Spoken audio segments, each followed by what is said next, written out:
His name has become synonymous with terror. In California, 5 members of a so-called religious cult, including Charles Manson, the guru or high priest, have been indicted in the murder of Sharon Tate and 6 others. His sadistic murder shocked the world. Charles Manson was charged with controlling and directing the killers. I don't have any guilt. I know what I've done. Todesstrafe in Kalifornien. And now, 50 years later, he remains the face of evil.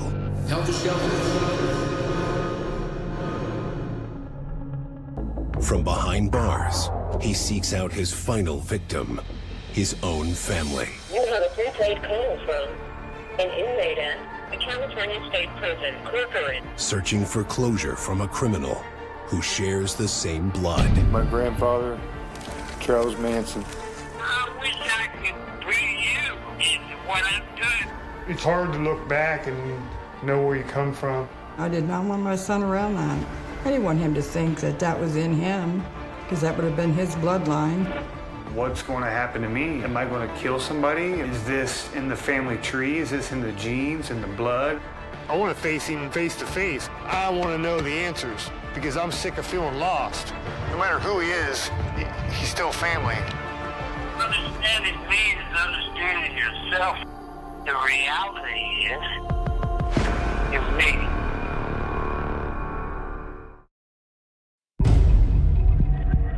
There is no self. There's find me. Mind me.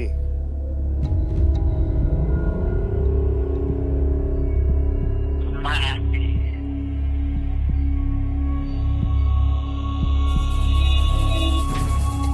Get yourself all the way back to me.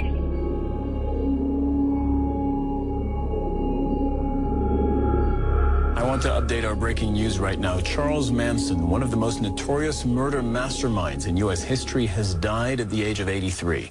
The California Department of Corrections says he died of natural causes on Sunday. Manson was serving 9 consecutive life sentences for murder and conspiracy to commit murder for ordering a wave of killings back in 1969.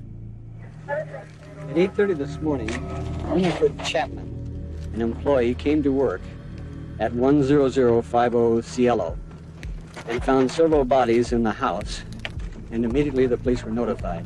Friday night in Los Angeles, a movie actress and 4 of her friends were murdered. The circumstances were lurid. The movie actress was Sharon Tate, 26. The pregnant actress, who was married to the director Roman Polanski, was brutally murdered, along with 4 of her friends.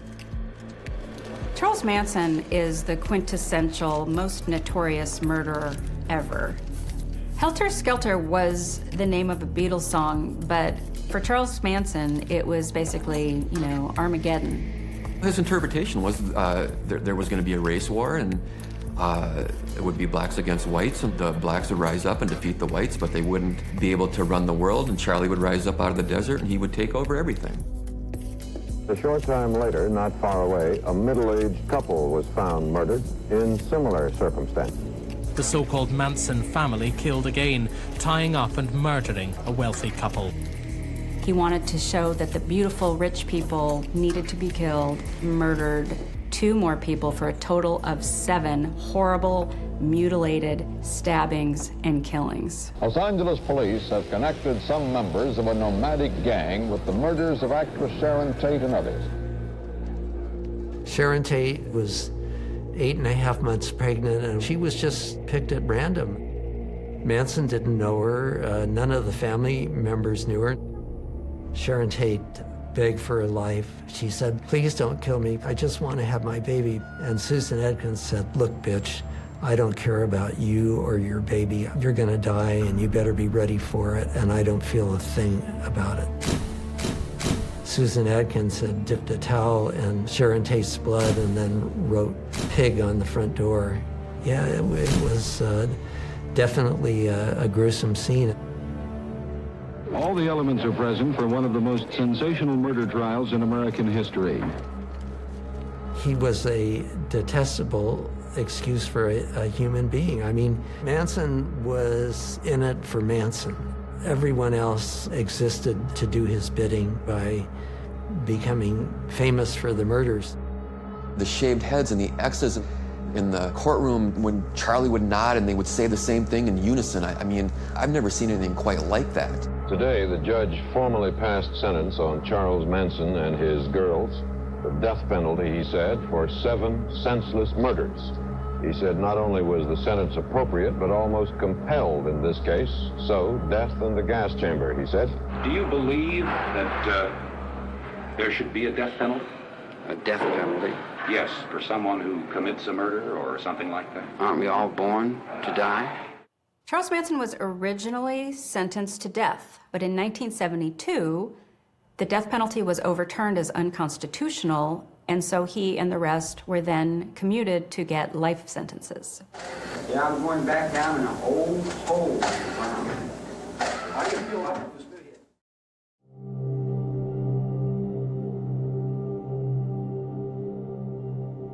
That was one of the hardest things I've ever done.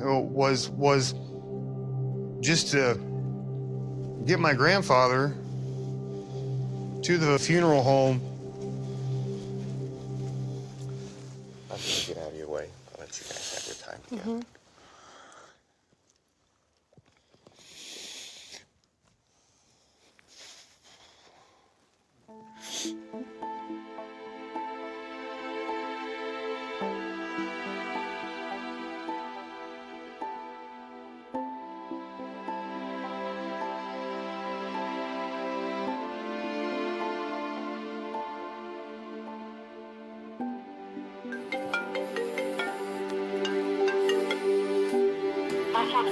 Kelly, you have a prepaid call from Charlie, an inmate at the California State Prison, Corcoran, California.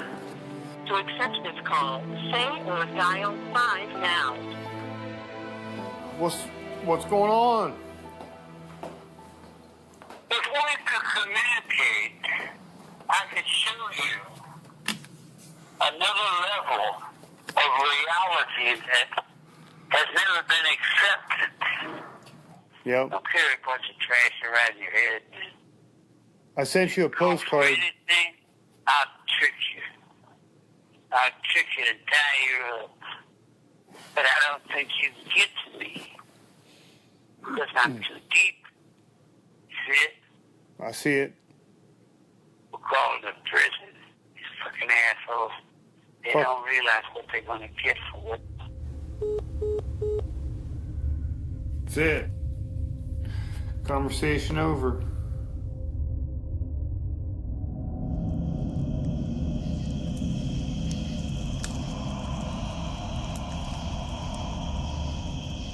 My cousin told me who my grandfather was.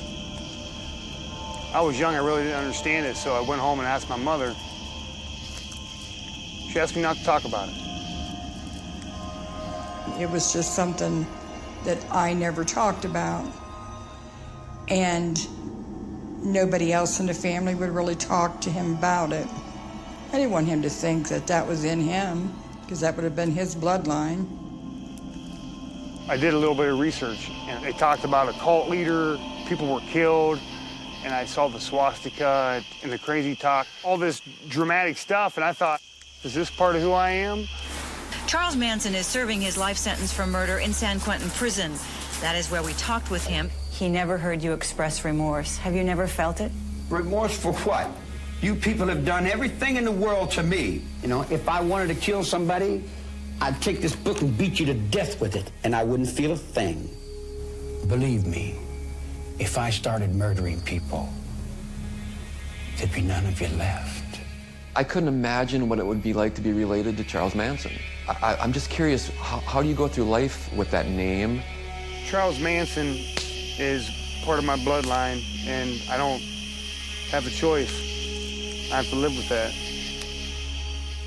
Understanding me is understanding yourself.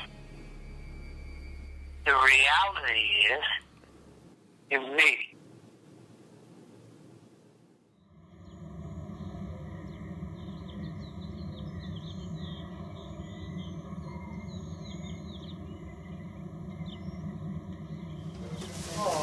Yes, all these are. Max, you want to put this stuff back in my car? And AJ would say it. Yeah, he would say it. He would say it. Say the bad word. I met Jason when I was 22. I told my mom, I said, hey, I met this guy, and, you know, he said that he's the grandson of Charles Manson, and her face, you know, her eyes got real big, and she said, well, we're not going to tell your dad about this for quite some time. You don't really want to be known for being a so-called killer's grandson. He's doing the fridge, that goes on. I'll get phone calls out of the blue. It'll be an unknown caller, so I'll send it over to the voicemail, and yeah, they tell me they just want to kill me. They know where I live. It's like, why do you want to kill me? They know what my grandfather did 50 years ago. That's why I have guns in my house now. That's why I have cubby holes set up. I even stage my backyard out sometimes. Now, where I live is a small town, but I mind my own business. I stay away from people because I don't want them to ask me about it. Those people that commit those murders, they don't realize what they're doing to the people left behind. First time I talked to Charles Manson on the phone, I was definitely nervous. I'm still angry. I still have resentment. On one side, he's family, and I want to get to know him. And then on the other hand, I hate him. So, in my eyes, we had a long way to go. And it was going to take time.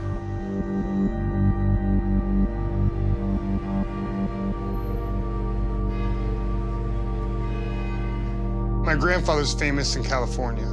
That's where he created all of his notorious fame. But he grew up in West Virginia.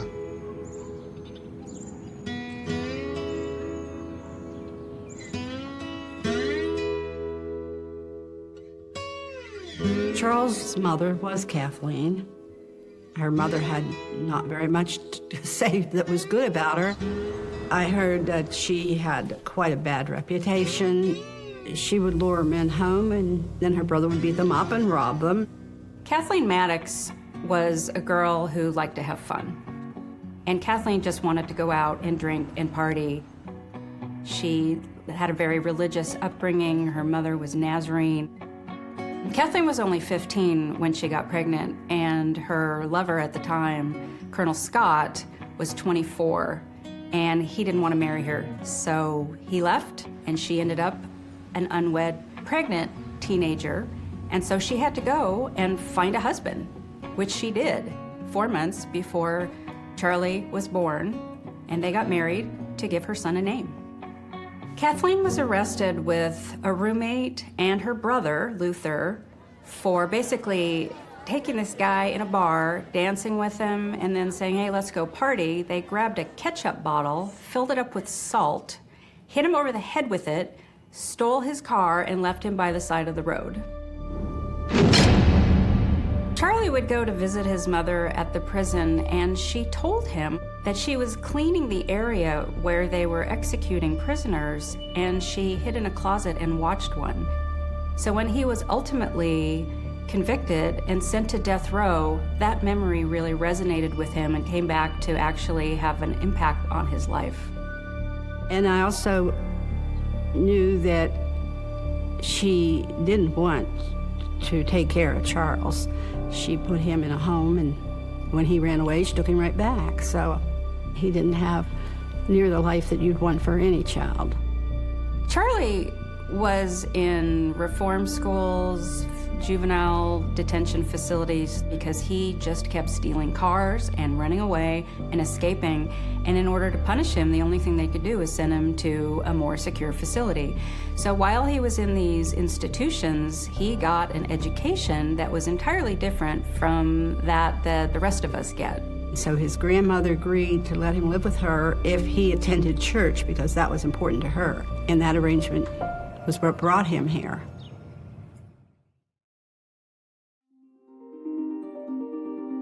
His grandmother had a big heart, one of the nicest people I've ever met.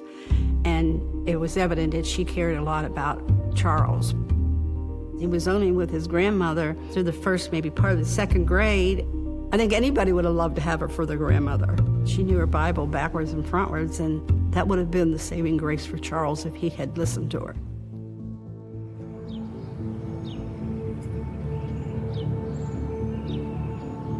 Growing up in Benwood, McMecken area, it was all railroaders and people who worked in the steel mills. That was primary. There was some coal miners, but it was a nice place.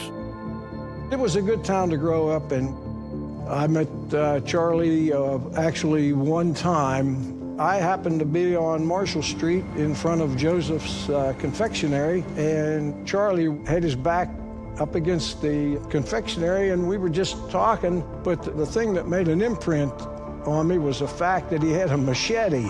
He seemed to be very quiet to me. He didn't talk a whole lot. He wasn't swinging it maliciously, but he was just going back and forth, and we spoke for a short period of time and then went our ways. I had a Halloween party with the Sunday school and invited Charles to come, and he did. He came dressed as a carnival barker, but my cousin and I were the only ones who spent time with Charles. And I think he went home just a little bit hurt. Rosalie was a kind of outgoing person and very attractive. Charles went to Wheeling Downs, which is a horse racing track, and Rosalie's father always took her with him. Charles met her there, and they hung out the whole day, and she was the one. By all accounts, Rosalie Willis was Charlie Manson's first and only true love in his life. I was at Charles's wedding reception, and I have to say, I would imagine that was the happiest day of his life. He was just beaming, smiling the whole time. And I think Rosalie was only 15. Then they left and went to California. And as I understand, life went pretty sour after that. Charlie and Rosalie went out west in a stolen car, and eventually the law caught up to Charlie and he was arrested. So he went to jail. Rosalie was pregnant, and she came to visit him for a short time with the baby and then stopped coming. I can remember hearing that she was pregnant, and I assumed that she did have a son with Charlie. The one thing that I always admired around here is the local press would never, ever reveal her son's name. Charles Manson Jr. was named after his father, obviously, but when Rosalie started dating a truck driver named Jack White and started a family with him, she wanted her child to match her other children with her new husband, so she renamed him Jay White. Jay and I started dating. He was a lot of fun. He always made you laugh. And he was a gentle guy. He wasn't mean or nothing. He was really nice. He said he never knew his dad, had never met his dad. And so then when his dad committed those murders, he was just a kid, and he didn't understand.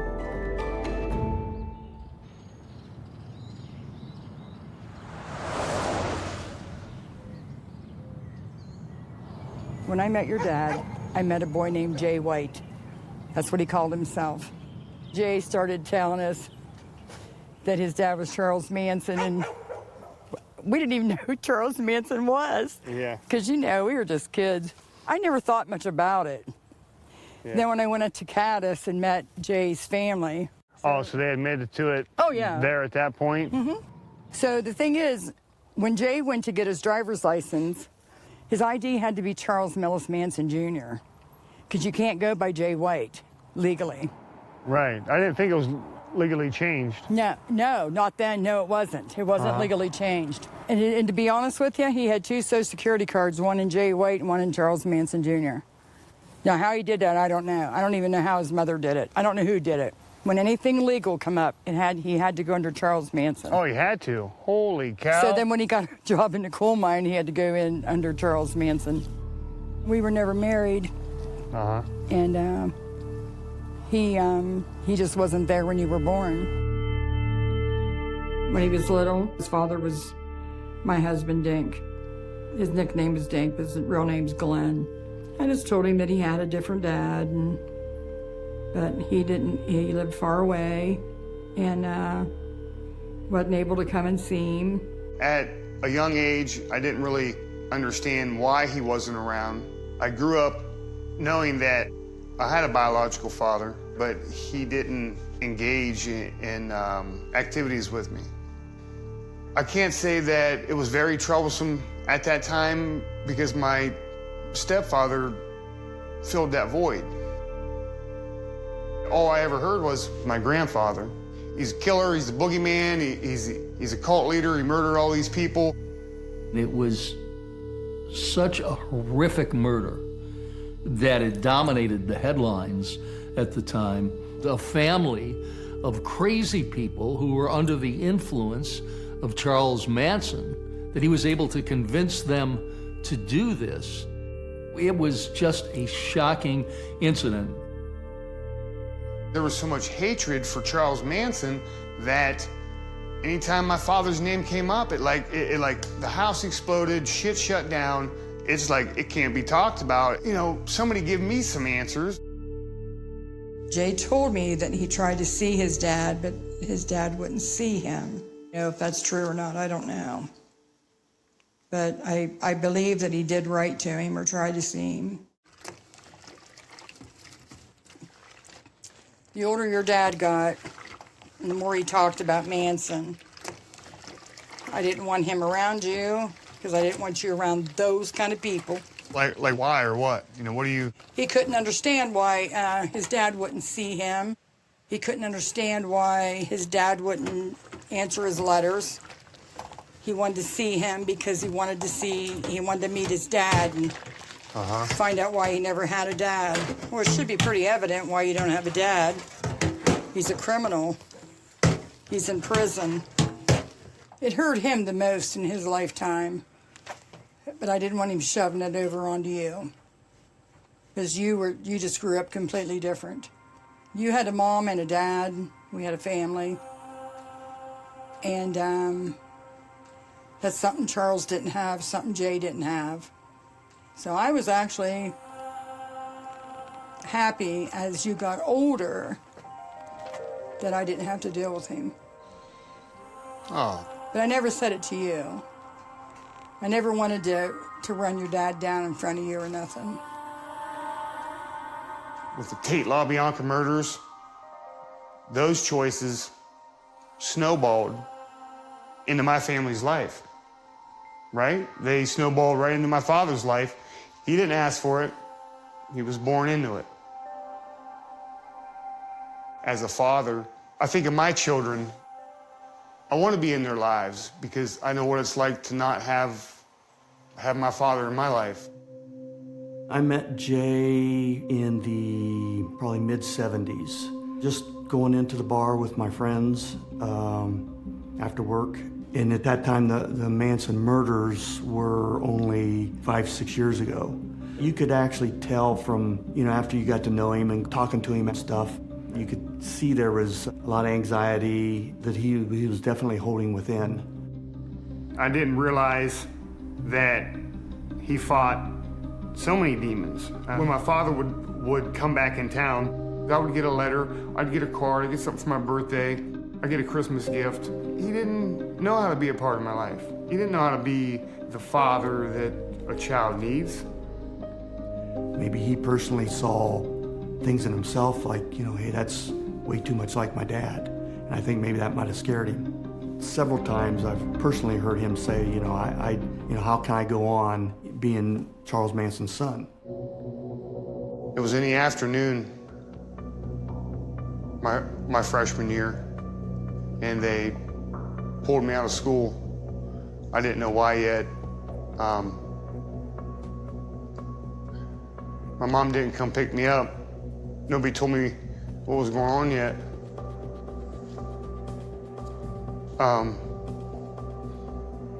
Because they were just telling me how sorry they were, and I'm like, what's going on, Mom said that she got a call from Grandma Rosie and said that my father pulled him aside the road and shot himself.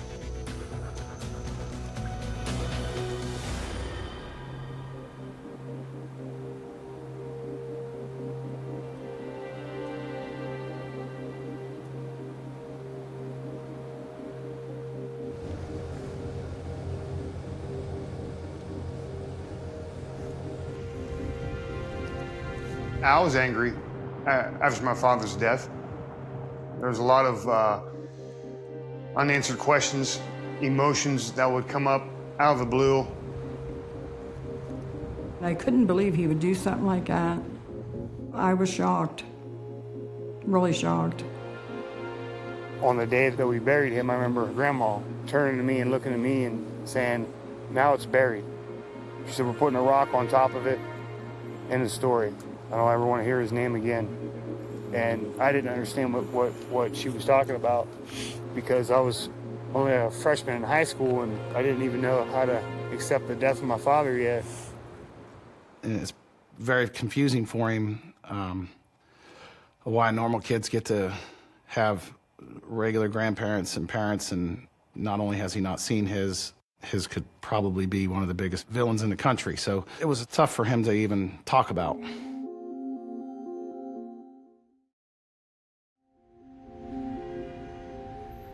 I started writing Charlie in 1999.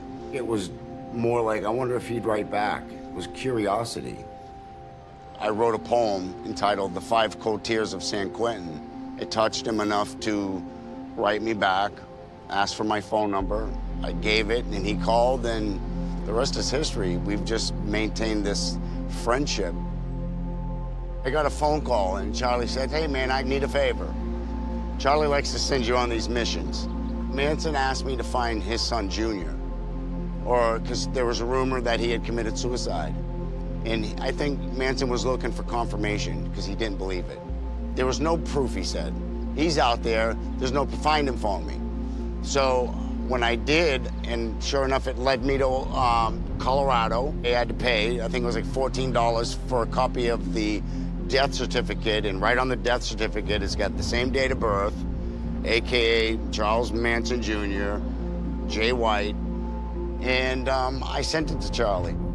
Sad to say, but it's true, Charlie. He committed suicide in 1993. After my father, Charles Manson Jr., died, I seemed to get into a lot of trouble. It was just another negative he had to deal with. One more thing for him to try to pretend that everything was okay, but it was eating him up. I had the tunnel vision of a young kid. I was always on probation every summer. Vandalism, petty theft. He sold drugs, he got in trouble for it, and I really didn't know he was doing all that. I spent 8 months in prison and 6 months in a rehabilitation halfway house. I think I was so out of control that going to prison would be a blessing. I would always find something positive out of it so that I didn't kill my own spirits. When I was locked up, I had about 4 months left, and I ran into a guy who opened up to me, and he said, "Jason, I won the 1982 Tough Man tournament."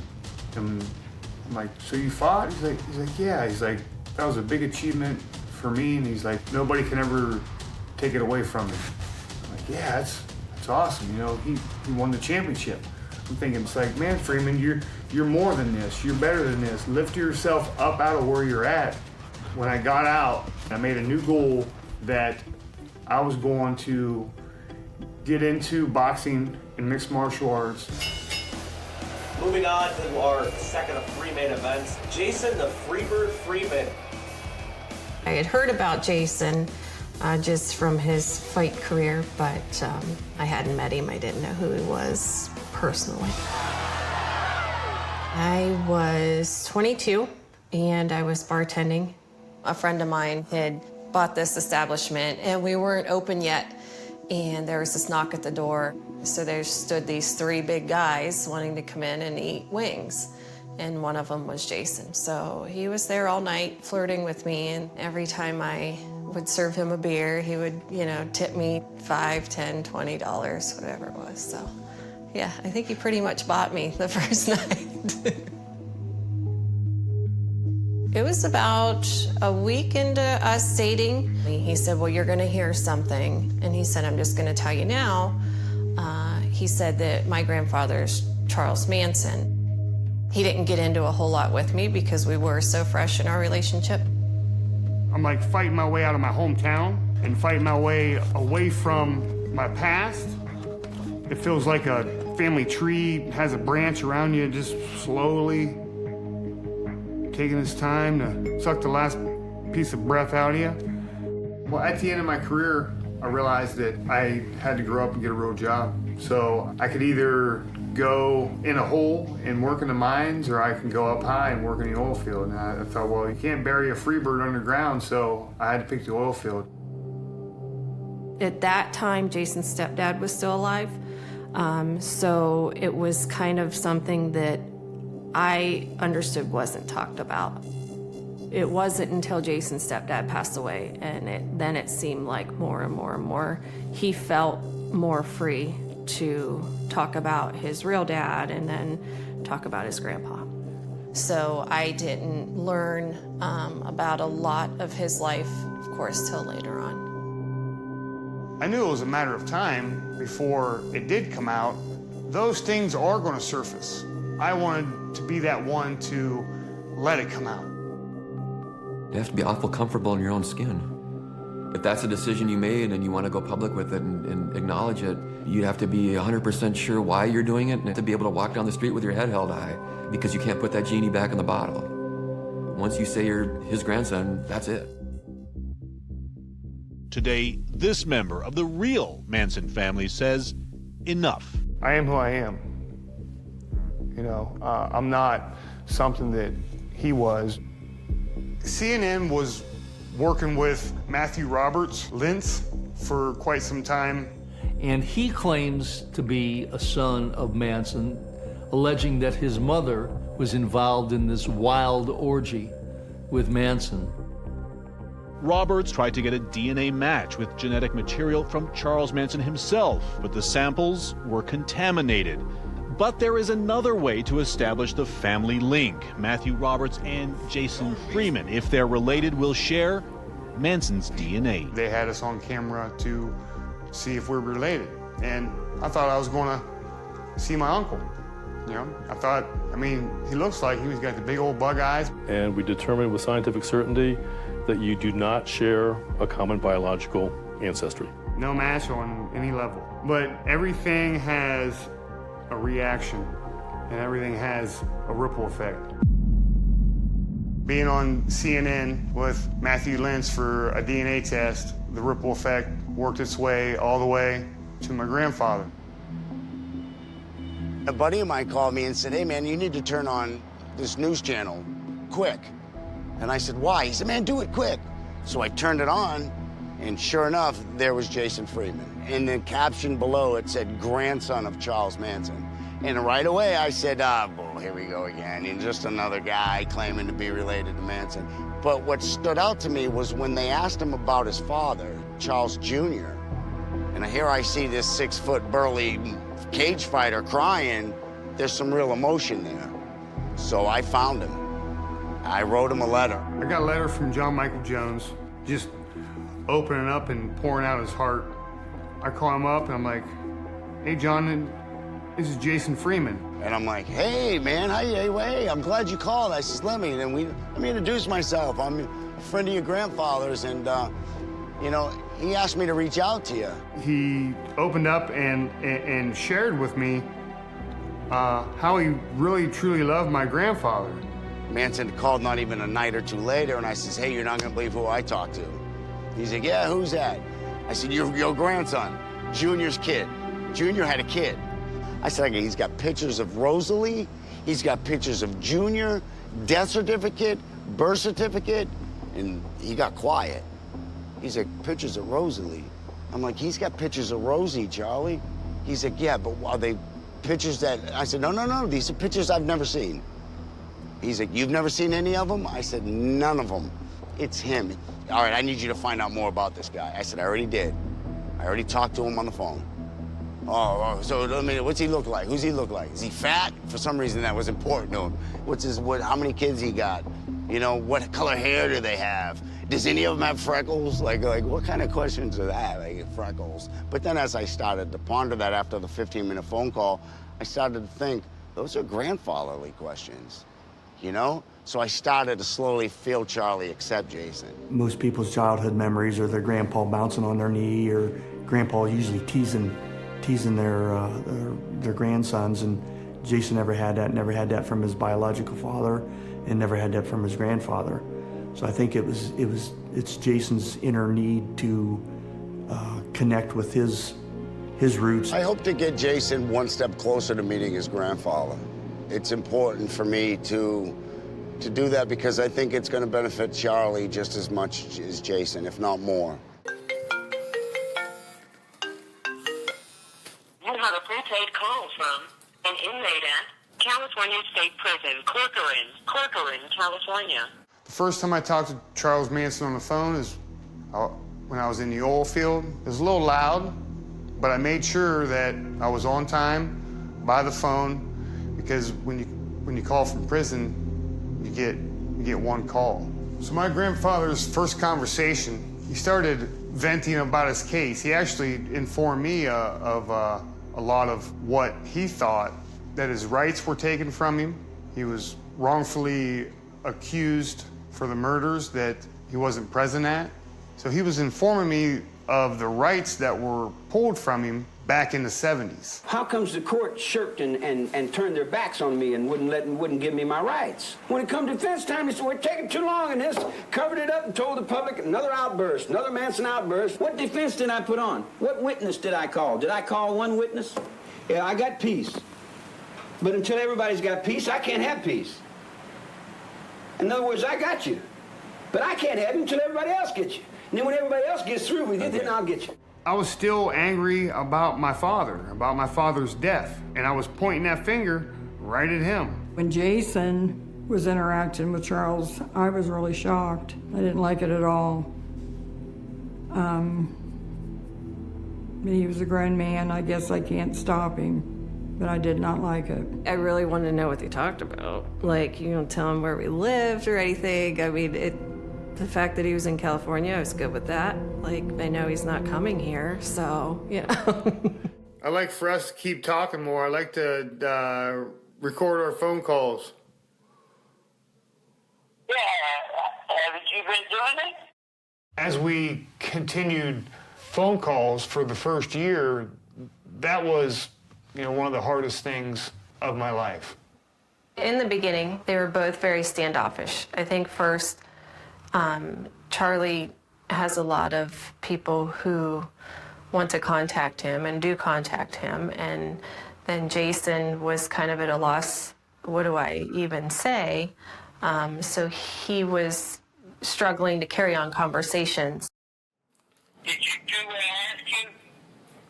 Not yet. Yeah, I figured. I knew you couldn't have did it if you tried real hard. You're incompetent and brain dead. Fuck you. You're upset at me, then you're going to get mad at me for telling you the truth. Hey, I ain't upset. Just don't get mad at me if I tell you to fuck off. It's all right. Charlie had a lot of regrets, and one of them was not being there for Junior. And I think he was, in a sense, trying to make it up through Jason. I think he had regrets for not what he called parenting. He wasn't a parent to this one or that one. Because I've never been parent to you. I've never been anything to you in particular.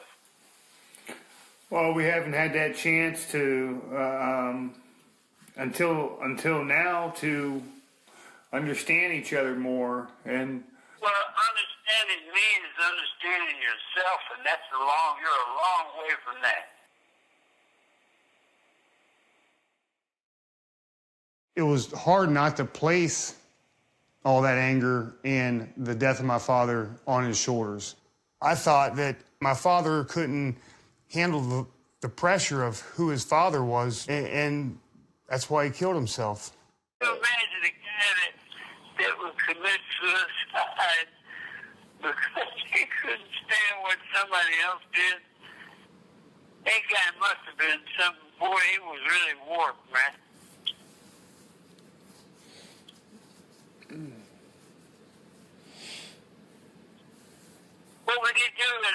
situation that had a lot of pressure to it.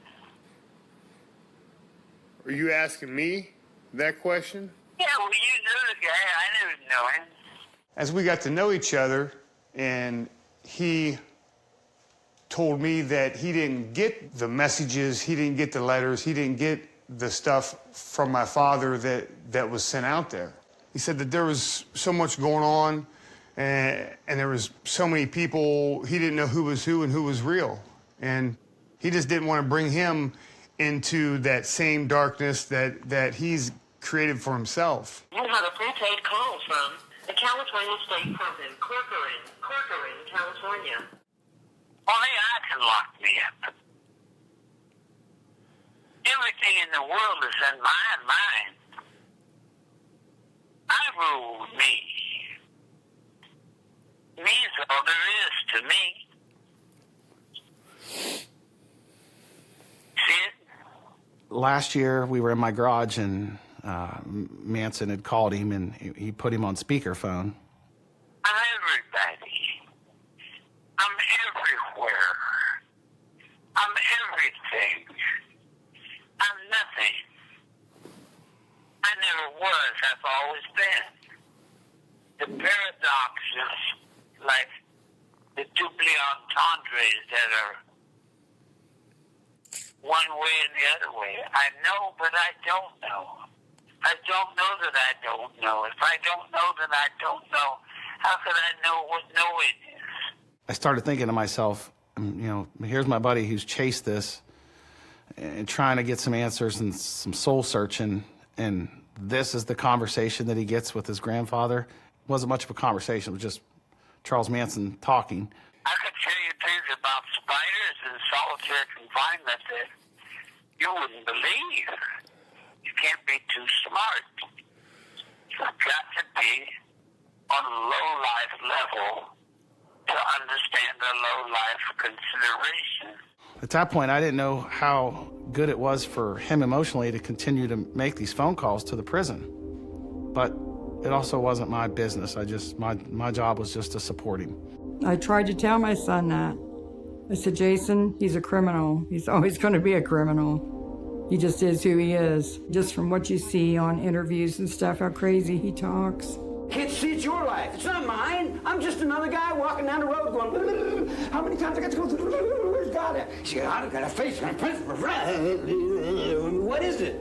I just didn't want him filling Jason's head full of crap. There's good in Charles Manson. I don't care what anybody else thinks. It's there. The evil things that he was involved with, that's the evil side of life. Charlie began to see that Jason wasn't a struggling actor or a starving musician, but that he was just an average Joe, and a dad who was just supporting his children, a family man who just wanted to know his grandfather. I think that he's proud that he's his grandson, and look what he's overcome. Like, could everybody else in this room, could everybody else that may watch this, could you be Charles Manson's grandson and then develop a family like him and, be an entrepreneur and be as successful as him and have beautiful kids and a wife? You have a prepaid call from the California State Prison, Corcoran, California. How's your kids, man? Man, they're doing good, brother. Yeah, that's good. Yeah.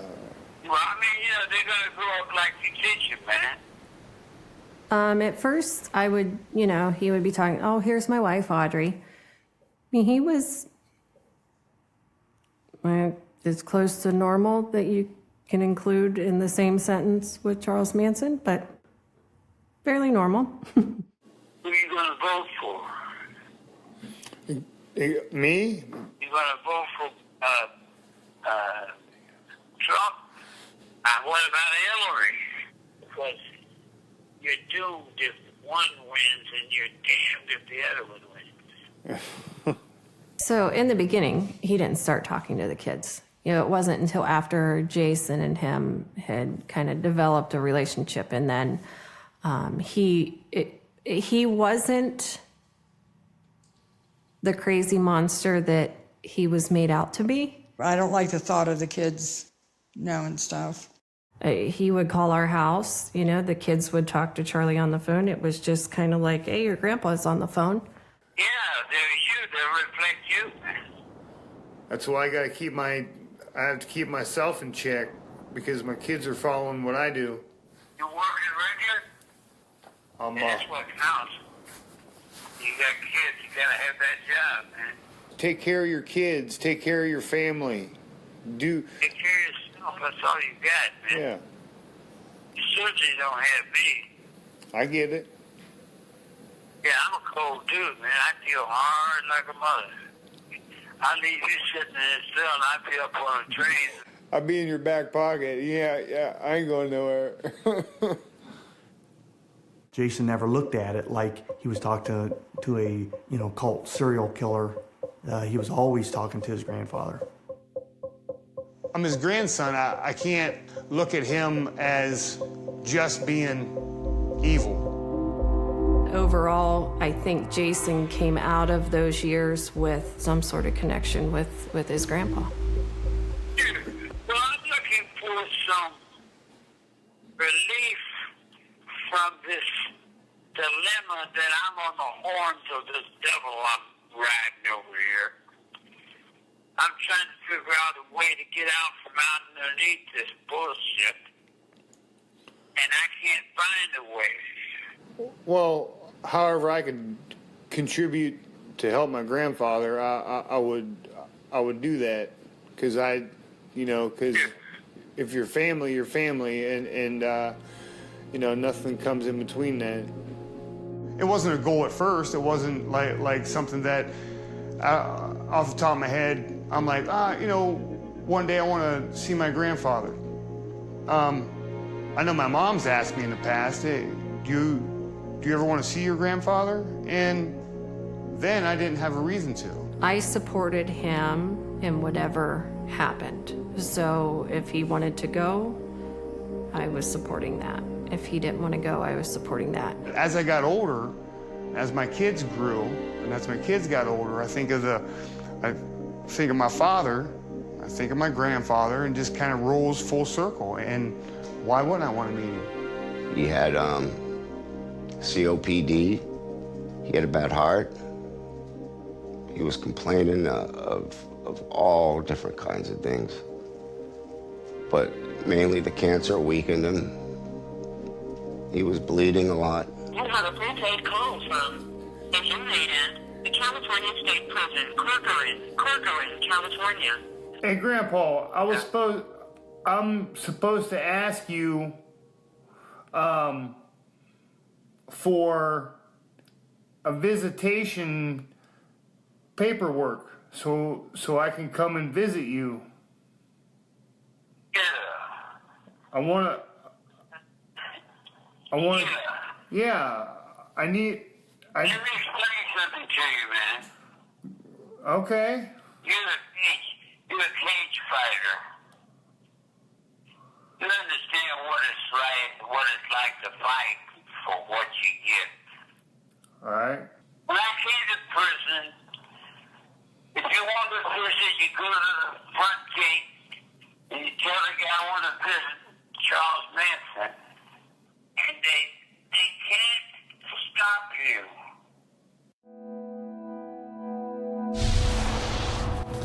Welcome back, everyone. Cult leader Charles Manson has reportedly been moved from prison to a hospital here in California. Sources telling the LA Times the convicted mass murderer is in serious condition. It was no secret, Charlie was very sick. And it was different this time because he started to lose weight, a lot of weight. I just knew it was it. I felt it. I thought this guy can't last much longer. As he gets older, no matter who he is, he's still family. I want to be beside him. I believe that the first time I see my grandfather could possibly be the last time I see my grandfather.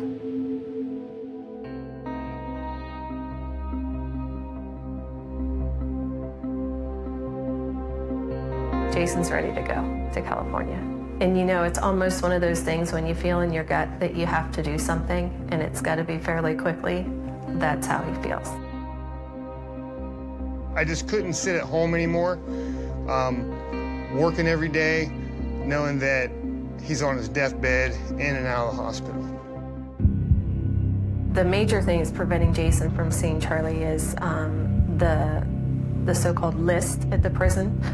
Jason's not on the list, approved list to see Charlie, and it's probably going to be the first and the last time that he meets him, but I think that'll bring closure not only for Jason, but for Charlie too. It's definitely going to be an emotional visit for my husband, and you can't pick your family all the time, and the fact that it's Charles Manson, but he's going out there because it's his grandpa. I wish he just forgot about the whole thing and just let it go. To me, Jason is that last bit of normalcy in Charlie's life that he's gonna have before he passes away, to feel that bond between a grandfather and a grandson. And Jason, to me, is the only last living descendant that gives a crap, that wants a part of Charlie's life, that wants to be there to help him. The pressure that I get from being his grandson is overwhelming. Man, it's just a matter of time until they get stretched too far, until it just breaks. Believe in yourself. You're in it. It's me. I'm you. You're in my blood.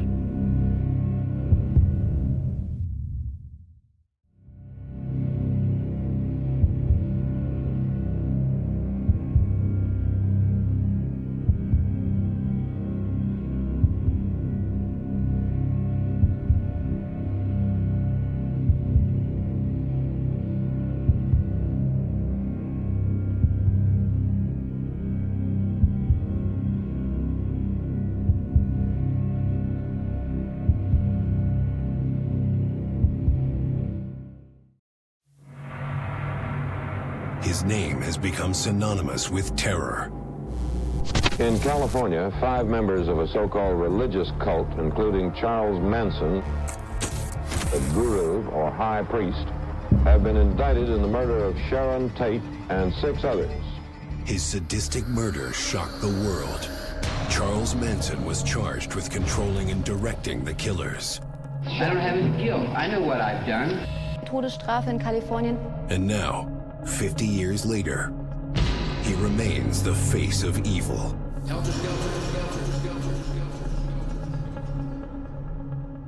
From behind bars, he seeks out his final victim, his own family. You have a prepaid call from an inmate at the California State Prison, Corcoran. Searching for closure from a criminal who shares the same blood. My grandfather, Charles Manson. I wish I could bring you into what I'm doing. It's hard to look back and know where you come from. I did not want my son around that. I didn't want him to think that that was in him, because that would have been his bloodline. What's going to happen to me? Am I going to kill somebody? Is this in the family tree? Is this in the genes, in the blood? I want to face him face to face. I want to know the answers, because I'm sick of feeling lost. No matter who he is, he's still family. Understanding me is understanding yourself. The reality is me.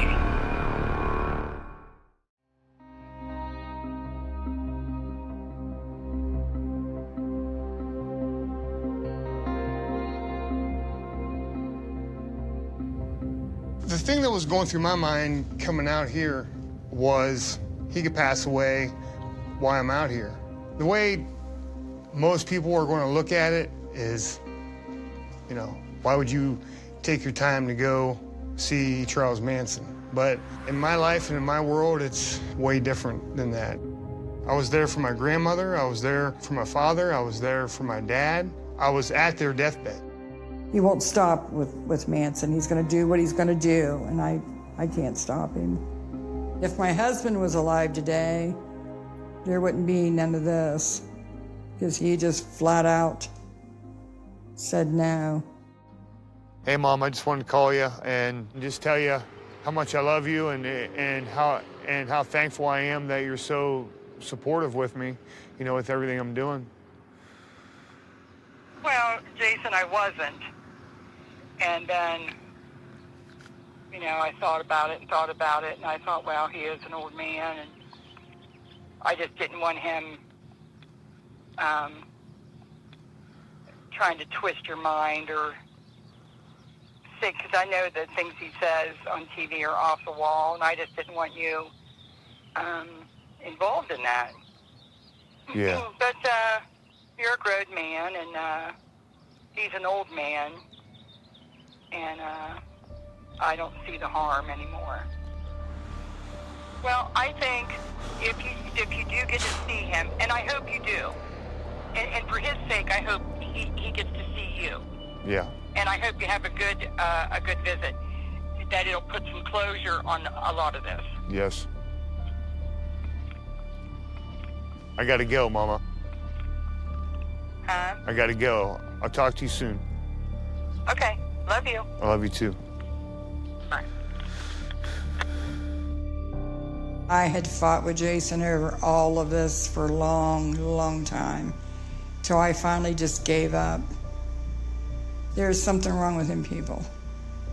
And I just don't like the fact that Jason is around them. I'm gonna stand up here so I can be eye to eye with you. JJ, John Michael Jones, has been a friend of my grandfather's for 15 plus years, and he shared with me how he really truly loved my grandfather. And it was moving for me. It opened me up to think maybe there is a different side of Charles Manson. And right now is the time, because it's coming to the end. This is it. We ain't got much time left. Yeah. So I say it's time we go get justice, and that's getting you in there to see him. Open him doors. Talking to Jason on the phone is one thing, but when I actually met Jason, and Manson's the same way in the sense that when he looks in your eyes, he can call bullshit from a mile away. So who better to have fighting for his grandfather? Rock on. All right, let's do it, brother. I think it was important to have JJ go into the prison with me, because he shared a lot of information with my grandfather back and forth, and I knew that the research that he's done working with the prison system, that he had an edge above me, so that would work on my side. And for me, if I could just get Jason in front of Charlie, I knew in my heart that Charlie would have just loved him. Trying to get to understand the medical end of being in prison. Who was on his list, who was on his medical to receive information or ask information. And I couldn't get a straight answer out of anybody. This right here says sometimes emergencies or hardships, visits are allowed in the handbook for Corcoran, California prison. It states if you have a family member in prison that is deathly ill, that you don't have to go through all the procedures, that they just have to okay it. Open the doors. Yeah, I mean, Open them it up. says right there, look. Open them up. Unexpected visitor. Bang, and this came right off their website. Yeah, yeah. And CDCR. They told me on the But phone. be prepared. Your grandfather has a whole new set of rules that apply to him. But I'm telling you, the injustice in this case, not just the legal part of it, but just from the prison aspect. I mean, justice as far as giving him his mail. Stop creating rules that, you know, anything Manson wanted, there was a rule he couldn't have it. I mean, they have a room full of his stuff there now. Guitars and things that meant a lot to him that they just confiscate, deem it contraband. You gotta understand something. Your grandpa was raised up in the prison systems. He was raised by the likes of Alvin Karpis, Frank Costello, Frankie Carbo, Mickey Cohen. These are gangsters that your grandfather was raised up with. Are you listening? Yep. All right, Alcatraz. There was a guy in there called Alvin Karpis. He was from Spain. Okay. He was like one of my fathers. taught me a little bit on the guitar. He gave me wisdom. Your grandfather has been in prison so long, his mentality is that of a big tough guy. He's gonna be, I don't need you to protect me. You know, he's gonna play that tough guy role. Yeah. Don't get me wrong. That's just his way of life. But behind the scenes, when that Manson mask comes off and the cameras aren't rolling and he knows you're not recording his phone call, he'll tell, like he said to me, I need someone here. I need someone to let this prison know they can't just do what they want with me. He wanted me to move out to California. I said, man, you know as well as I do, I got 3 kids and a wife. He's like, I know, man. He's like, but I got everything you need. I got a place for you to stay. All the money's up here. Everything you need's right here. You know, and what did you say? I said, I don't want nothing. Good, because that might have been a test. I remember my first visiting Manson, he told me, if you know what's good for you, you'll turn and run and get as fucking far away from me as you can. And I laughed, and I noticed that he wasn't laughing. I don't think a lot of people know that Manson fought cancer for many years. Charlie was told he didn't have long to live many times. You need to let him know that you want to be here for him. I don't want nothing from you other than a relationship with my grandpa. And he's so used to being used up since a little boy. He told me a story about sitting at a window for 2 years at a boys' home. Didn't commit no crime, but was there because no one wanted him. And he said to me, his mom or his uncle. And nobody came. Your grandfather's world is unlike any other world I've ever experienced. His way of protecting you, Jason, is to push you away. And you may think by him, he'll get on the phone and insult the hell out of you. He'll call you stupid. Oh, yeah, he is. You're incompetent and brain dead. Fuck you. Then you're gonna get mad if you tell me the truth. But that's his way of trying to push you away because he doesn't want you wrapped up in that world. There it is, brother. That's where your grandfather is, behind those fences, bro. That's how close we are to him right now.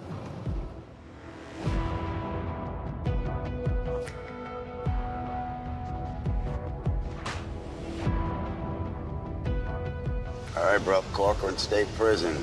Game on. Game on. When we pulled up and we was going straight to the front gate, I was waiting for guns to be pulled. You know, turn around and never come back is what I expected. How you doing, sir? Good, how you doing? I need to get to the visiting center. What are you here for? I need to see my grandfather. He's in the hospital. I need all your identifications. Okay. Now, what's this about? I'm here to see my grandfather. He's in the hospital, and I brought my documentation to show that, you know, that I'm his grandson. And then I was looking through the documentation for the visitation, and it says on here for me to ask for the sergeant so that I could fill the proper paperwork out. You know, because he's in the hospital right now, and he's got early stages. Who's your grandfather? Charles Manson. Charles Manson? Yes, sir. Okay. It's just hard for me to. I see him in his last days, and it's just hard for me to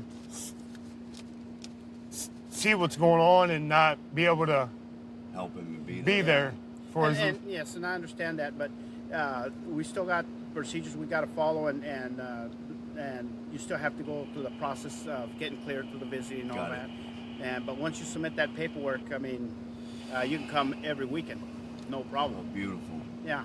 I just don't seem living, you know, much longer, and I just want to be beside him. That's all. Okay. All right. And that's understandable. If he's got. No, he still thinks on his own. He's not as bad as they're making it sound like it is. Yeah. Yeah. I can't divulge anything to you, but I can let you know he's doing all right. That's beautiful. Thank you for that. That's incredible. I just opened up somehow. I think it was spiritually, because my mind was, you know, was wrapped around being on the inside. Without him sending you an application with his signature on it, that's just our policy. We don't allow visitation like that. Even family? It doesn't matter. He has to request those people to be authorized as visitors. Okay. Once he sends that request to you, you'd send it back to us, and then we'd process you, but it has to be at his request only. Got it.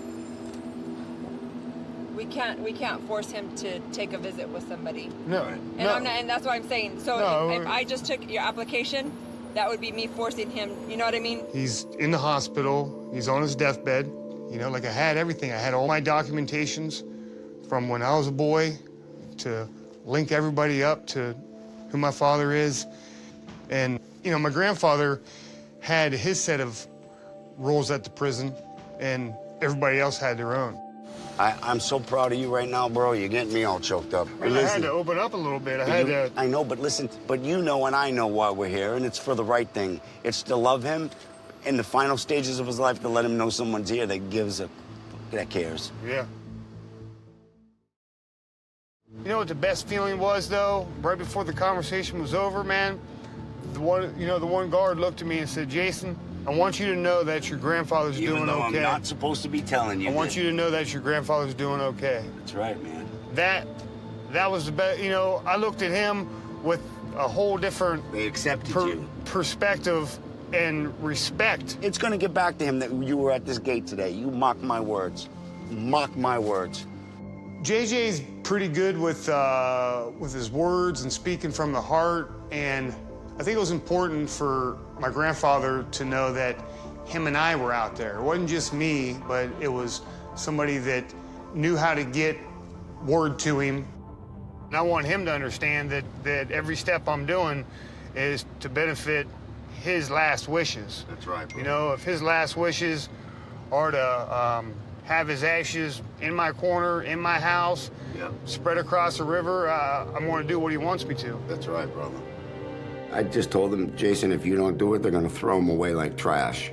And Jason said, that's not going to fucking happen. I'm not going to let them throw my grandfather in the trash. What do I have to do? And I said, we have to get you as the next of kin. I filed the proper paperwork to prove to the courts that I am kin. The reality is, you're me, and you're alive, man. I feel like I'm on a journey. I just really want to grasp a hold of what people think from every side about my grandfather. While I'm in Los Angeles, California, I want to meet as many people as I can that can fill me in on my grandfather's path, who he was as a man from both sides of the coin.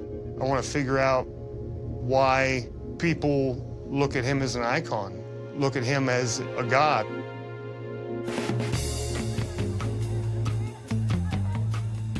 It was 1967 and the summer of love.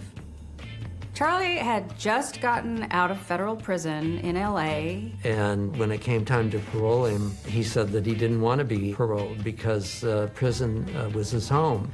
And they literally had to escort him to the front gate of the prison and boot him out.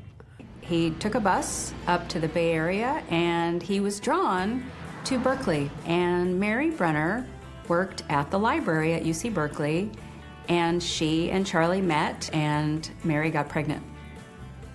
Charles Manson wanted to put together a group of people to basically come along with him, this anti-establishment, peaceful, loving, sex-filled and drug-filled family. And he picked up these troubled, lost souls along the way wherever he could. And he picked them out because they had mommy or daddy issues, and he became kind of a father figure to them, a Christ-like figure to them, and he called them his children. And one by one, he pulled them in.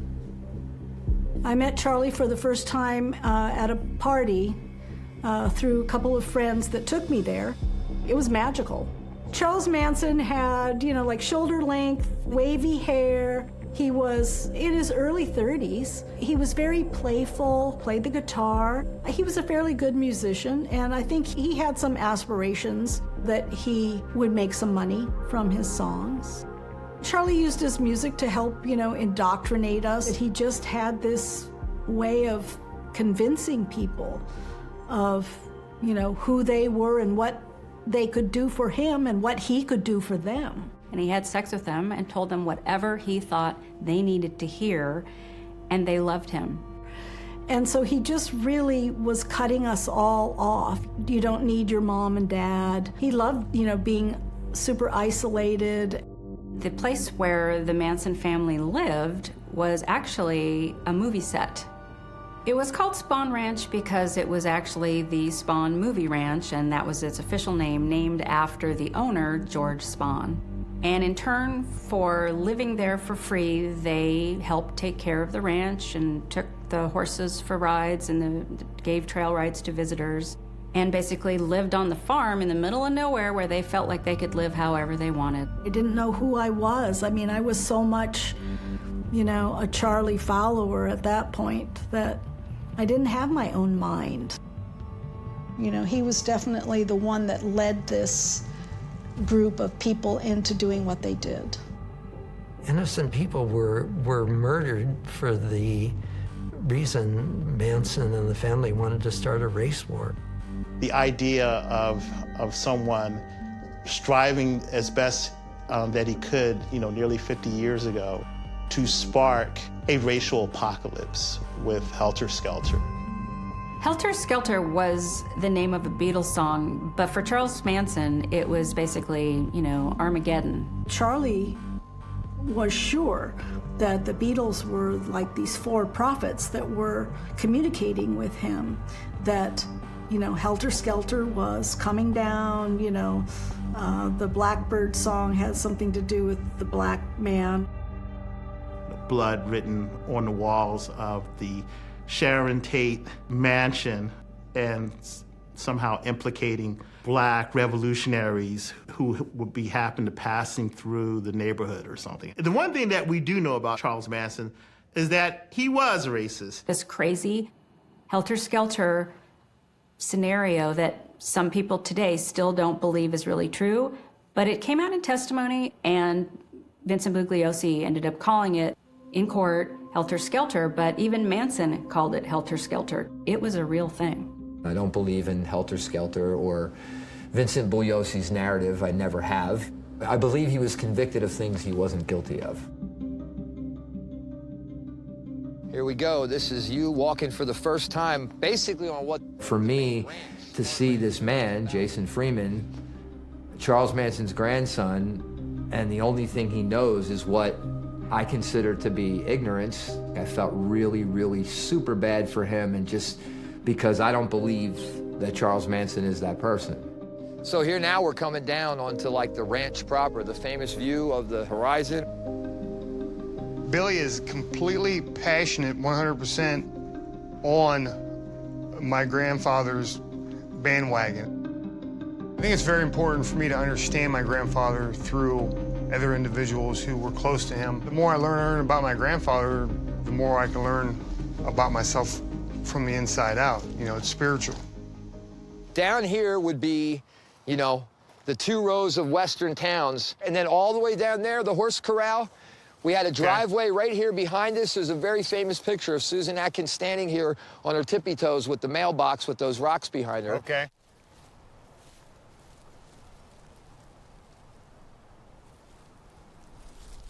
So here you have it, the famous Life magazine Wave Cave, I guess as it's come to be known, a spot everyone likes to come to so much because of that iconic picture.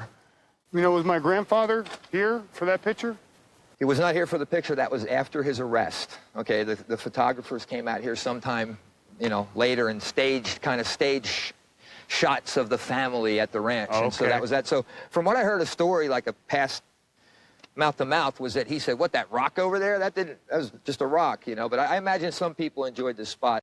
He's thinking all this bad stuff he's carrying with the rest of his confusion. I just tell him, hey, dude, you don't have to believe this. There's some things you ought to know maybe about your grandfather and what could have happened, not what they say happened.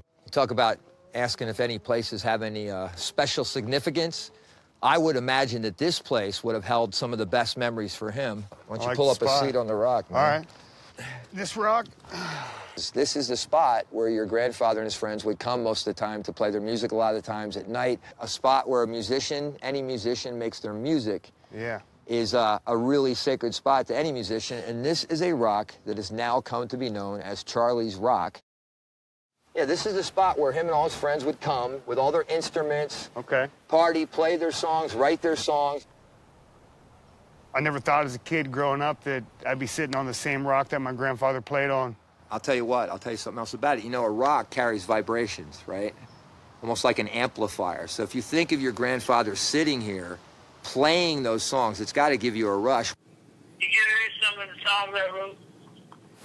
I got a couple of your albums. Most of that stuff is just stuff that fell off the edge of the table. Stand up for just one, or scoot over a little. You see this right here? What do you think that is? Yeah. I see that's CM. Urban legend is that he actually did carve his initials there in that rock. I appreciate you bringing me here, man. This is a historical spot, obviously, and I got to see something I've never seen before. Every step of my journey opens up my eyes to something new. I highly appreciate it. Well, I want you to remember that anytime you're feeling something else, you can always come back to this rock and sit right back down on it and get the same feeling that you're having right now, brother. Yeah. All right, man. Yeah, like guys like JJ and Billy and their passion for my grandfather was immensely high, and they had me thinking that my grandfather is innocent. People in general come at my grandfather from different angles. You know, JJ comes at him with overwhelming love. Billy comes at him with injustice. You know, we got to hammer down on the system, you know. And then you have Grey Wolf. We use these to sort of get the word out. My initial connection to Charlie and the family just came from a random meeting with two people that knew him well, and they were the most righteous, beautiful people I ever met, and as soon as I was with them on a daily basis, I felt like I was home. And outside the court, on the sidewalk, some more of Manson's followers were holding their daily vigil. Grey Wolf's been there since 1970. I think he crawled on the ground to the courthouse with the girls. You can't get much closer than that. We made some pamphlets, people that were supporting Charlie and visiting and stuff. And these booklets, a lot of them have to do with ATWA, which was what Charlie was all about. ATWA, air, trees, water, animals. Charlie wrote a statement basically sort of explaining his take on ATWA and where he came, how he got to where he was, thinking about the land and the air and the water and the trees and the animals. Charlie's quote, "Work to show, teach, preach, set, prove to the ones you love, and work to redeem soul. All computers set for ATWA. Never lie, and we are ATWA." So, to me, it's a moment of fulfillment right here. We're standing here, everybody on the planet right now. We have choices that are going to make a big difference for the people that come behind us. I stand beside ATWA. There isn't no reason not to. I mean, it's the truth. Meeting somebody like Jason, it's not something you go, oh, here's 5 things that you should know right away and you'll be fine. It's, you know, it's about living and being truthful. The sun creates everything. I believe in the moon. I believe in the ocean, the tide, the whales, the bears, and the woods. I believe in everything, man.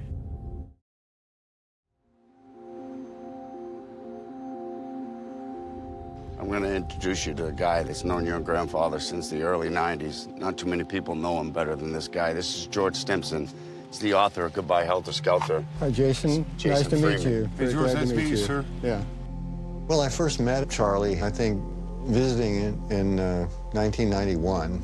I was pursuing this case for years. Other than reading about him superficially in news reports at the time, I would have thought, yes, crazed hippie cult leader, but I would say the first time I read Helter Skelter, I could see that that wasn't true and that that was a gross misrepresentation of what went on. So that was the thing that initially got me interested in it, because I wanted to find out what really went on.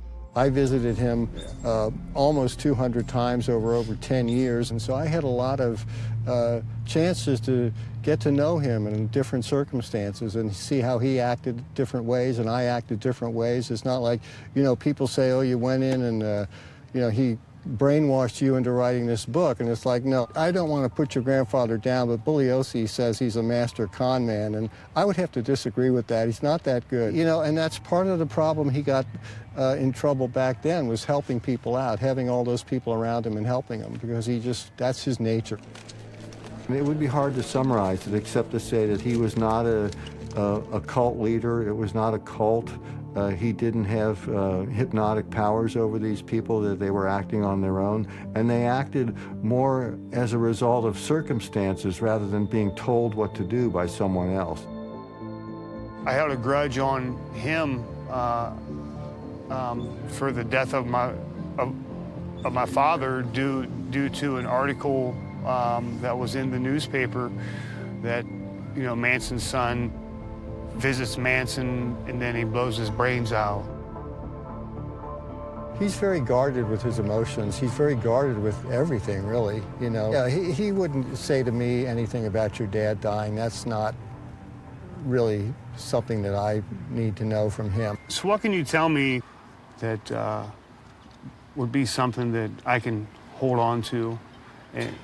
Well, I don't want to try to whitewash him, but really how good he is. And I'm not saying he's a good guy. He's a terrible guy. He's both. He's all of it. He's good and bad. Evil. He's good and evil. I'm not saying he's a good guy. I would certainly not want to be on his bad side, but then why would I ever be on his bad side? You know, I'm not going to get there. Yeah. I don't get on bad people's sides. I'm not in this world to make enemies. So that's why I try to tell people about me. I'm like, just stay on my good side, man. We're cool. Yeah, he's fine. He's a very good guy. And he's a very bad guy, just so you realize that. Yeah. He has a lot of experience with people, you know, from being in prison and relating with people in a kind of forced environment for so long. But he is, I'm not going to say deficient in some ways, but he doesn't have a lot of worldly experience, but he has an incredible amount of wisdom. I wanted him to know my impressions of the man, just to let him know, to give him a more rounded view of him. You know, I think what you're doing is right. It's coming from your heart and your soul, and it's the same heart and soul that's in him. So I hope you get together. I think you should. I have my own opinion. It's a lot different than Jason's when it comes to these people. And when Jason started talking to them, it was almost like he was being pulled from what he thought and he knew into this whole crazy, just other world. I wish I could have went with him to California. Now I wished I would have, just to see for myself, you know what I mean? Because I'd have been like, nah, you're not going around these people. All of this extra information, and he's innocent, and these other people who are air, trees, water, animals. This was definitely the background noise. Honor to meet you. Honor's all mine.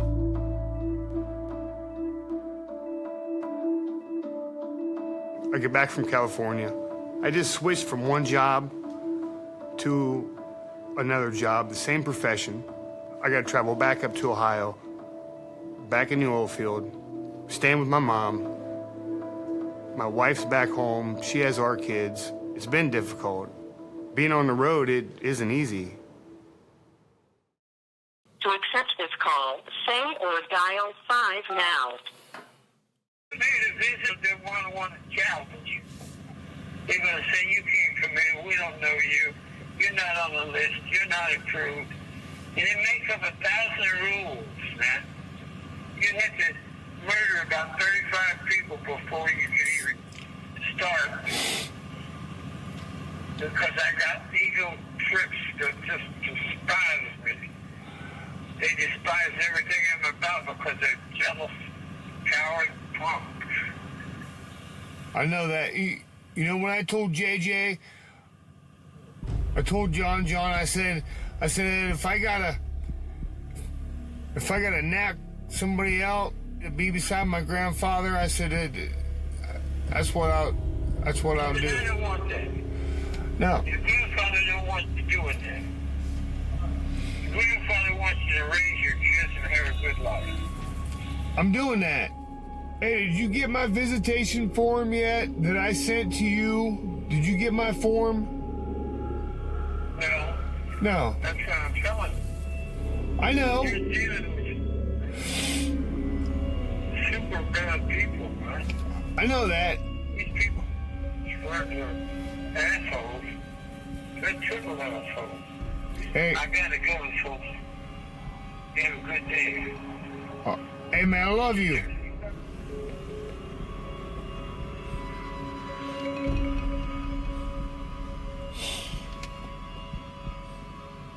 Man.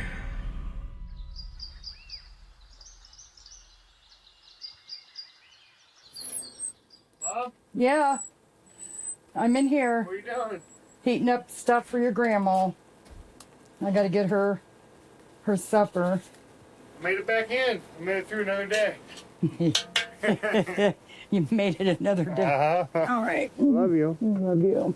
Oh, making some food, huh? I just happen to be starving. Did you hear the latest news about Grandpa? What now? He's back in the hospital again. So he is in the hospital? Yeah. Is he bad sick this time, or? Well, he's. Last year I found out that he had cancer. He's bleeding from the inside out. And, Jason, I didn't know he had cancer. Yeah. Yep. And I don't know. I just wish something would give. I wish I would get a break to be able to go see him. I mean, it could be. Is that what he's going to die from? Is cancer? He could die any day. Yeah. I mean, if he's back in that hospital again a year later, the same thing happening, and he's got cancer, and he's not going through any kind of radiation or removal of the cancer. Yeah, I mean. Do they take care of you in prison when you're sick like that? It's just a period. It's just a matter of time, you know. Yeah, they'll take care of you, but I just don't see him taking care of a 82-year-old man, a 83-year-old man. You know? Yeah. I think he's given up, Mom. I think he's just had enough. I want to update our breaking news right now. Charles Manson, one of the most notorious murder masterminds in U.S. history, has died at the age of 83. When I learned of my grandfather's death, I was at my mom's house. I had to let my wife know, and then in the same breath, I had to let her know that I didn't have that job in Ohio that we take care of our family with. There was two major things when I woke up. I didn't have a job, and I lost my grandfather. Jason was emotional because, he tried to get out there to see his grandfather, and he never got to do that. But I think he was prepared for it. It's done. It's just done. People that like him or wow or worship him or whatever, they're probably not going to really go around my son now because Jason wanted to make sure he was buried and he didn't want him to be exploited anymore. One thing that I'll never forget, put a picture of Charlie and it said, "Burn in hell." I didn't believe it at first, because I've heard it 100 times before. But then once I saw the news where Deborah Tate said it, once I saw Deborah Tate say, I knew it was real. When she said that the prison had called her, the prison calls Deborah Tate, but they don't call Jason. When I talked to JJ on the phone, he was just in tears, man. His raspy voice, man, he's gone, bro, he's gone. The thought of him laying up in that fucking funeral home right now, feeling unclaimed, it's just not gonna happen, bro. No. I'll die before I let that happen. I wonder if he would have got to see him, how that would have turned out. If my son had actually gotten through to him that we are family, and you know, you do have people that genuinely worry about you and care about what might happen to you. And I don't think Charles had that in his whole life. So are you heading to California? Yeah, that's our next plan. We have to secure the remains of Grandpa. You think you'll get him? I don't see how they can stop me. We got the proper paperwork, and we're on our way. I think you're doing the right thing. If an inmate dies and they don't have a will, they cremate him and throw him away. And I talked to Charlie about that, and he said, in the trash is where I belong. And he refused. For a year, we fought to have him sign, but you couldn't make Charlie do shit.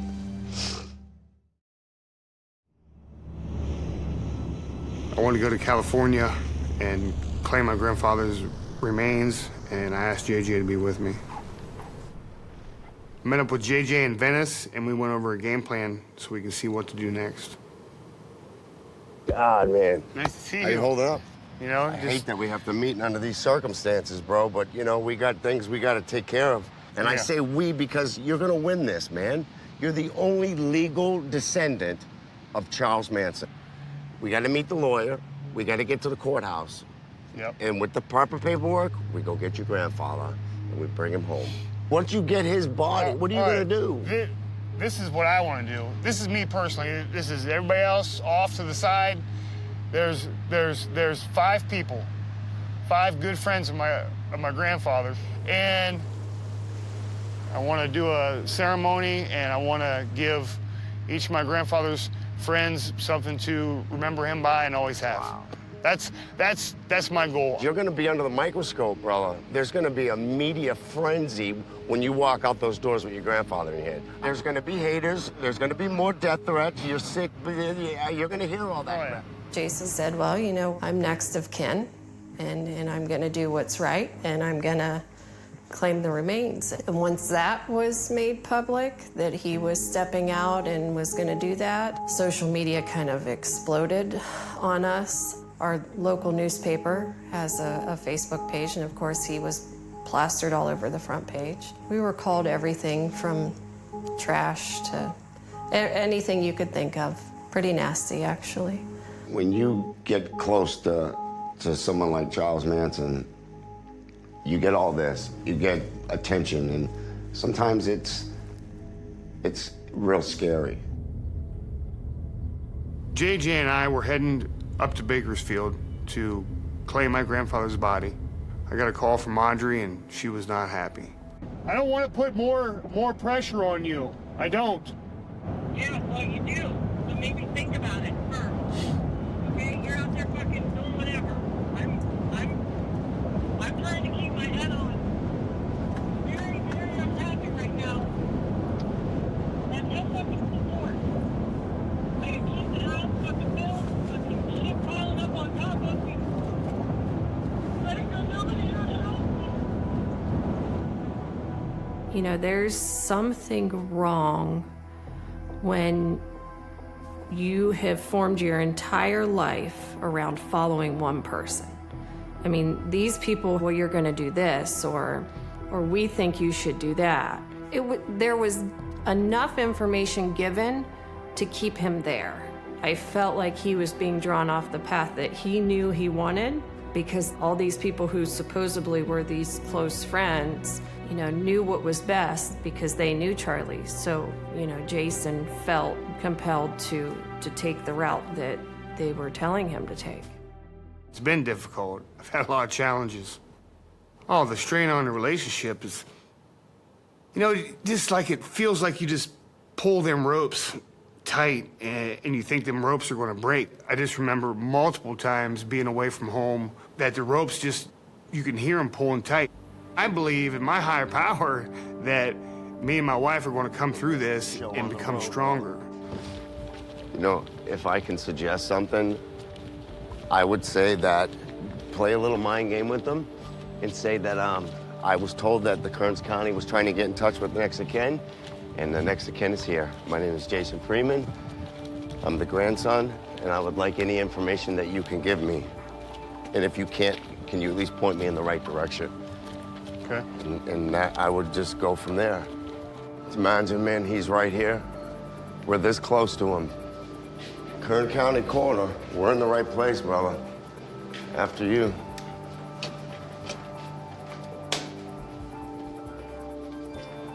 Hello. Okay, thanks, ma'am. Hi, ma'am. How are you? I'm okay. Just trying to walk through some rough steps. You know, whenever someone passes away, it's just, Yeah, you're it's not easy. grandson. Yes, ma'am. I recognize you. Good seeing you. They were looking for you. Yes, ma'am. I got word that you guys were looking for me to fill the proper documentation out for my grandfather, Charles Manson. Well, next of kin, he's the next of kin. Yep. Please, that would be great. Thank you. Okay, thank you, ma'am. Yes, ma'am. I don't know anything about Mr. Manson, but he's just a person to me. Like, yep. I know his past or what he did, but you know, I don't know anything about it. Like people say, I live under a rock. Details, but, yeah. just Yeah. I try to leave the details out of it too, especially in a time like this. It's just, you know, I'm here for one thing, and that's to give my grandfather a resting place. yeah, that's all we all want at the end of the day. Yes, ma'am. Yes, ma'am. All right, come on back. Yeah, thank you. Good luck, fella.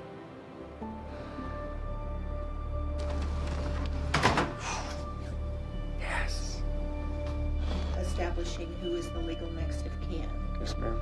It's great meeting you. Yeah, brother. Walking out of the coroner's office, man, it was the first time in a long time where when you go into a place of authority, where you walk into certain rooms and you can actually walk back out freely because there's nothing holding you there. A weight that was holding me down for the longest time was a lot of people didn't believe who I was. Like, they didn't expect me to show up today and just hand them paperwork. They expected to get something in the mail. And she said, well, we just have to go through the people that have stepped up and see who is family and see who isn't. But all your documentation has shown us that you are related. And yes. Well, yeah, I'm proud of you, man. And for them to recognize me and my grandfather as being family, that's all I needed. I was happy. Huge step for the good guys. And being the decision makers, that looks good in your favor, bro. That you took the initiative to come in. Guarantee you're the only one to do that. After I left the coroner's office, I had this satisfaction on the inside, and I've already laid enough on Audrey, and she's already consumed enough of what's going on around her. I had to make the right phone call. You know, who am I supposed to call and tell this exciting news to? Well, it's exciting to me. May not be exciting to the rest of the world, but I knew my mom could respect it. See what Mom's up to. Hello? Mother, Hey, how's it going? what are you doing? Oh, I'm just sitting here. Uh-huh. Watching TV, and I just wanted to know how your day went before I went to bed. Yeah. Things went well. We actually went to the Kern County Coroner, and they actually let me in the back, and I was able to show all the court documentations that you saved for me from birth, and all the stuff that you saved, Mom, and you gave me, I used today. And have all the answers. And have all the answers. Tried to get a hold of Audrey. Uh-huh. I told her I wanted to talk to you. Before I went to bed, she said she was going to bed. No. Whenever she has some hard days at work, Mom, and I just got to make sure I'm there for her, mentally, and I'm just not there physically, and that's the hard part right now. I got to go, Mom. All right, bye. Okay, I love you. Bye.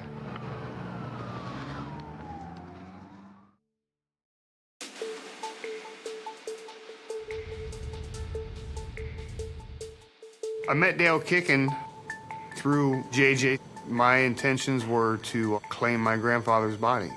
That was Dale's job. Dale was the perfect guy to be in my corner. We got one shot at this. As far as the court was concerned, up in Kern County, their big issue there is we have a body. We need to have someone take the body or give us permission to dispose of it or intern it ourselves. The code section in California basically talks about if there aren't any identifiable immediate relatives, then it would be the next of kin.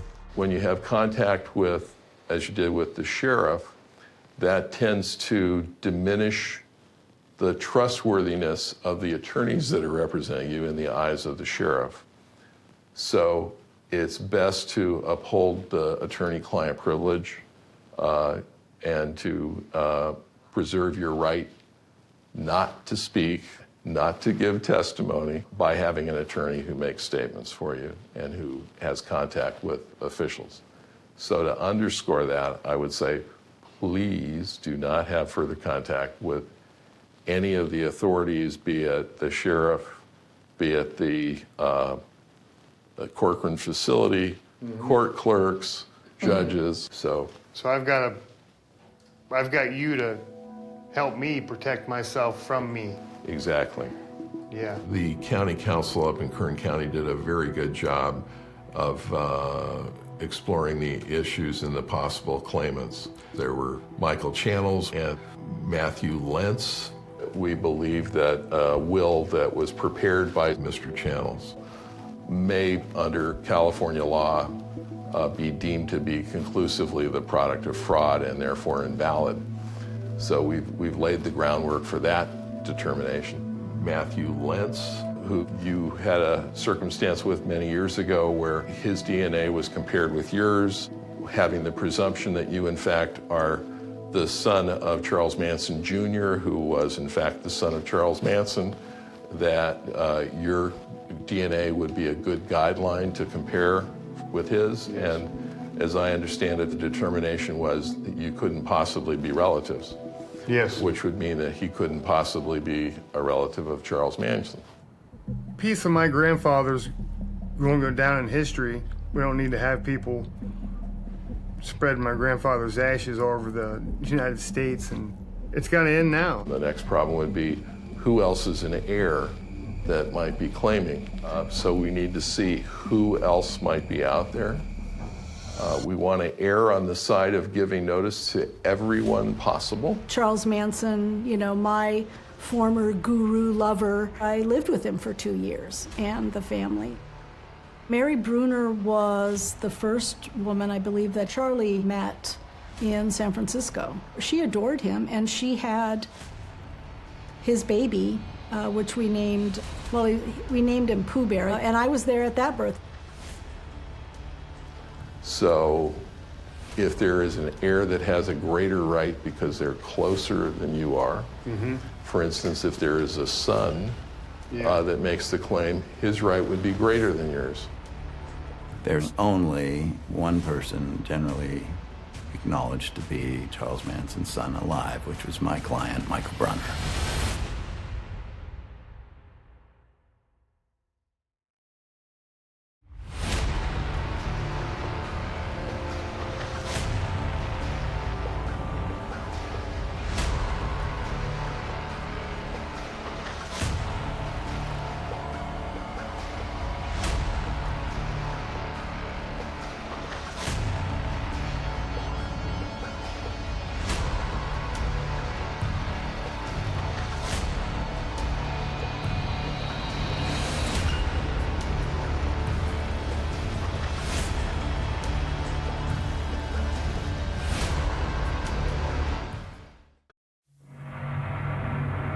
His name has become synonymous with terror.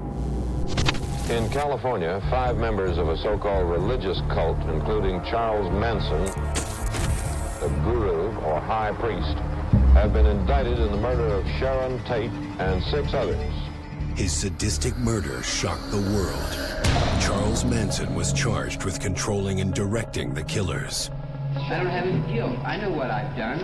Todesstrafe in Kalifornien. And now, 50 years later, he remains the face of evil.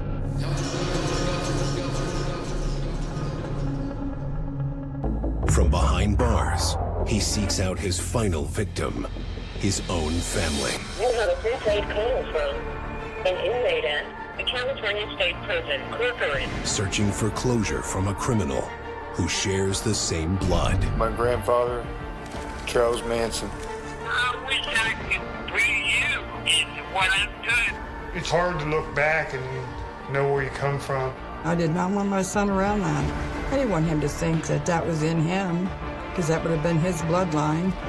What's going to happen to me? Am I going to kill somebody? Is this in the family tree? Is this in the genes, in the blood? I want to face him face to face. I want to know the answers because I'm sick of feeling lost. No matter who he is, he's still family. Understanding me is understanding yourself. The reality is, you're me.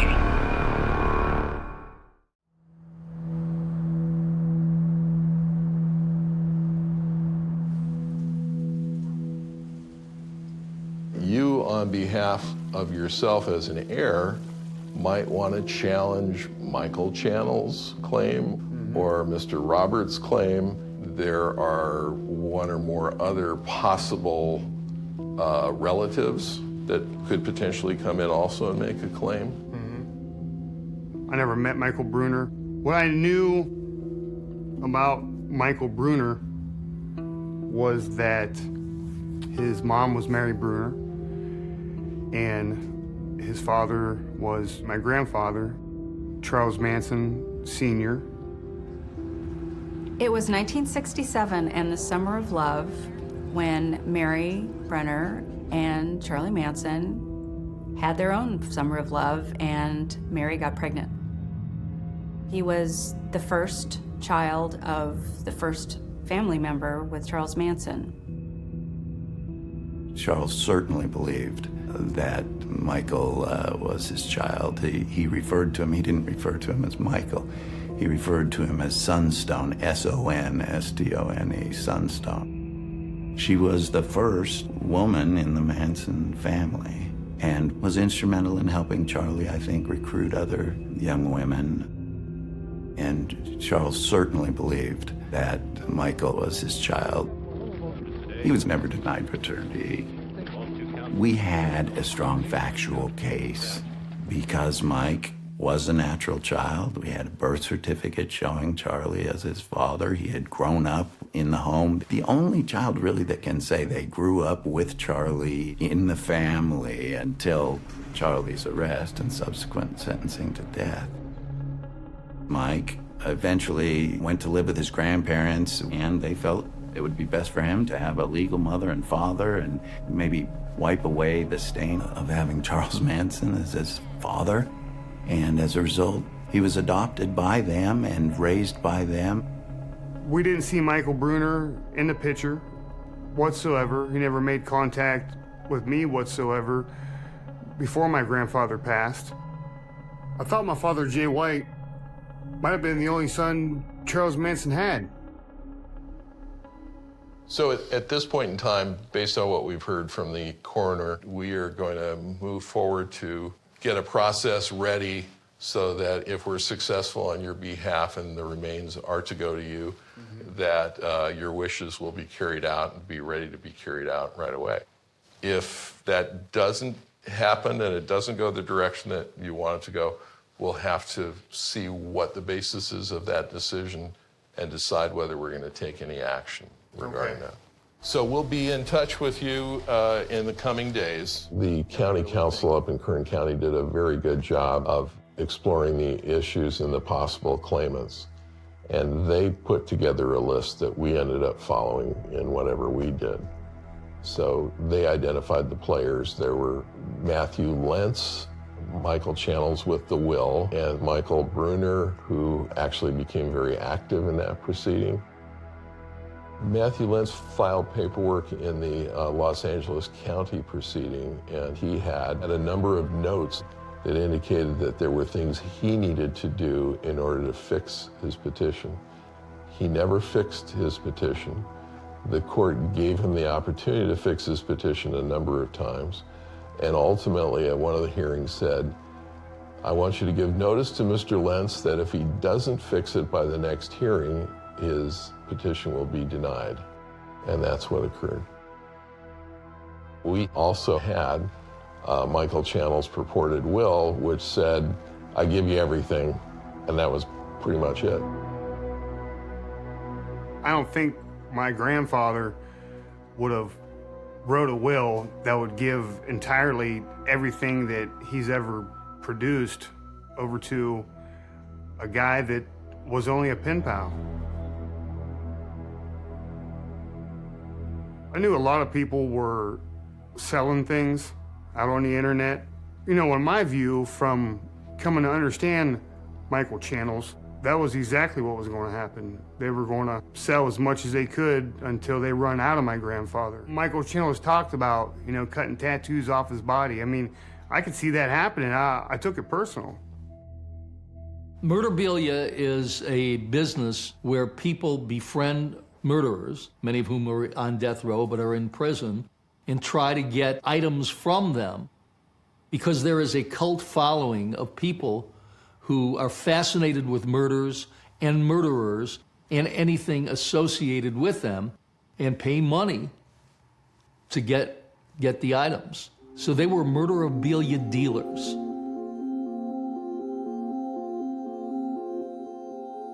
All this stuff kind of found me. I've been collecting for years. I started seeking it out and writing people and getting things.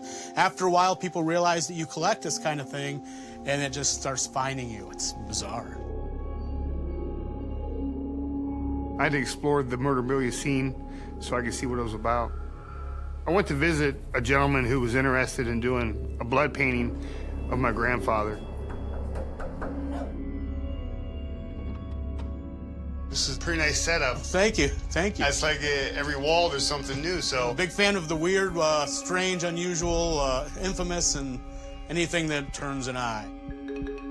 So you got some of my grandfather's stuff up here also. I do. The stuff I have of your grandfather, Charles Manson, that's just a small taste of it. So I have some paintings and all kinds of crazy stuff. There's so much Charles Manson stuff out there. I mean, oh my. Your grandfather made an impact. He was a complex guy, he was a showman. That's what I liked about him. I mean, I initially got a hold of him because of the infamy, and after talking to him, I saw a little deeper into the whole thing. I would absolutely be honored if Jason would contribute to this. The reason being is it means a lot to me to have the grandson of Charles Manson contribute his blood to these paintings because the DNA is in there. I actually did my first blood painting of Charles Manson a couple years ago and sent him copies of it. I like to paint in it, and the idea is to create a future relic. I'm not really a dealer. I'll trade once in a while. Once in a great while I might sell something, but I'm a collector. I don't know, I just have a compulsion to have the stuff around me.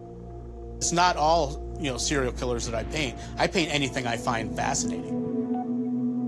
I just think that you have a choice at a certain point whether to sort of embrace the dark side, and it doesn't get much darker than Charlie Manson in terms of the bad vibe, the dark karma that he's gonna generate.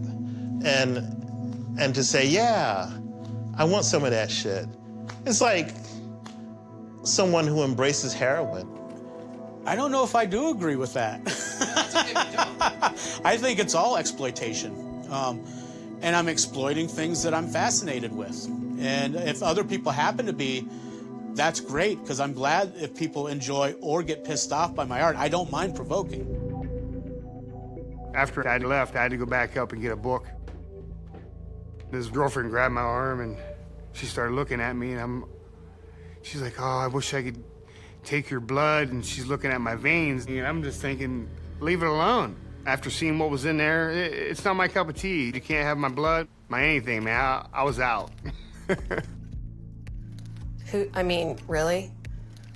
I mean, do your thing, whatever you want to do, but it's not going to be with anything from my husband or my family. I don't know. People do anything to make a buck.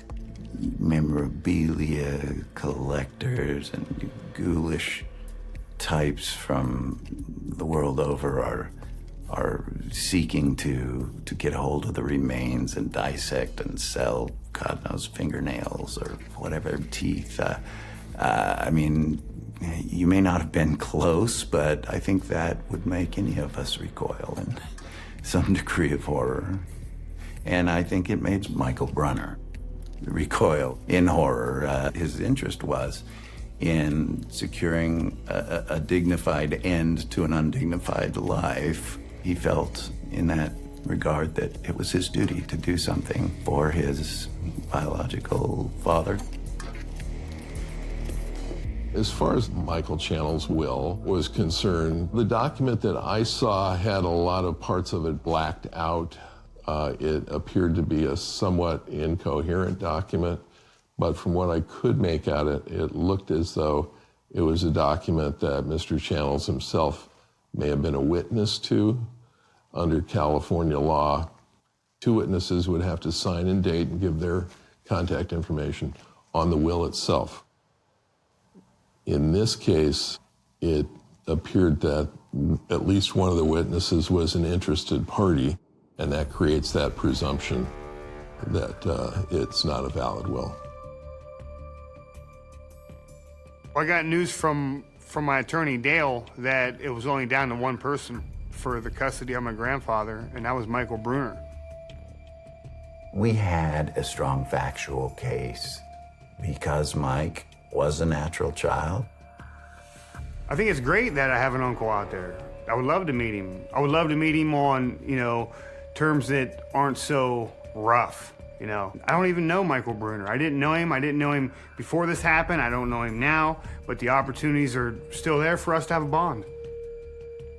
Man, I'm just gonna say it. I mean, towards the end, when I asked him about Brunner, do you think he's yours?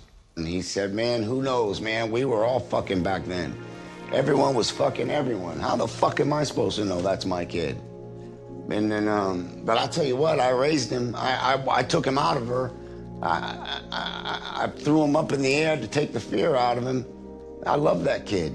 And it became this legal battle that I never foresaw coming.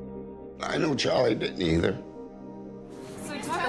My name is Jason Freeman, and I'm here to claim my grandfather.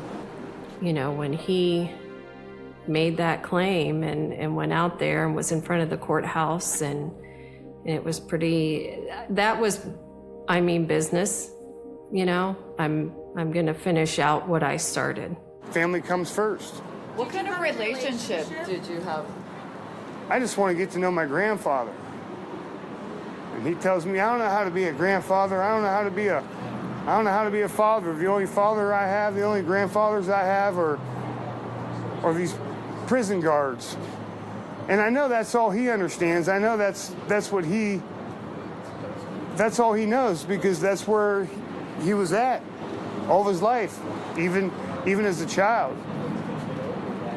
I personally wanted to gift my grandfather with a chance to understand his grandson and his great-grandkids before he passed, and I did that for him.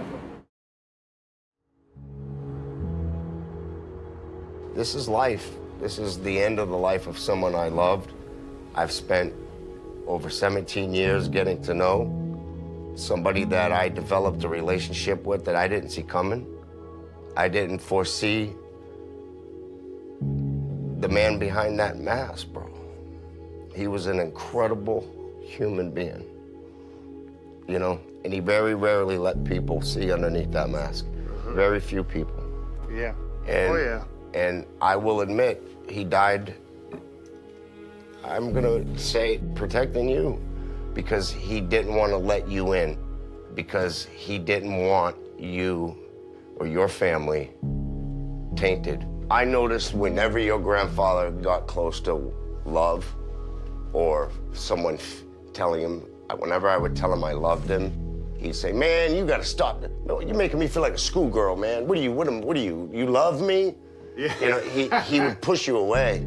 Yeah. He would lash out at you. He would degrade you in some way. He would degrade you, humiliate you. Yeah. And I'm smart enough to know that that's a shield for him, you know? And it wasn't until the end of his life that he began to repeat it. And that's how I knew that was the mask.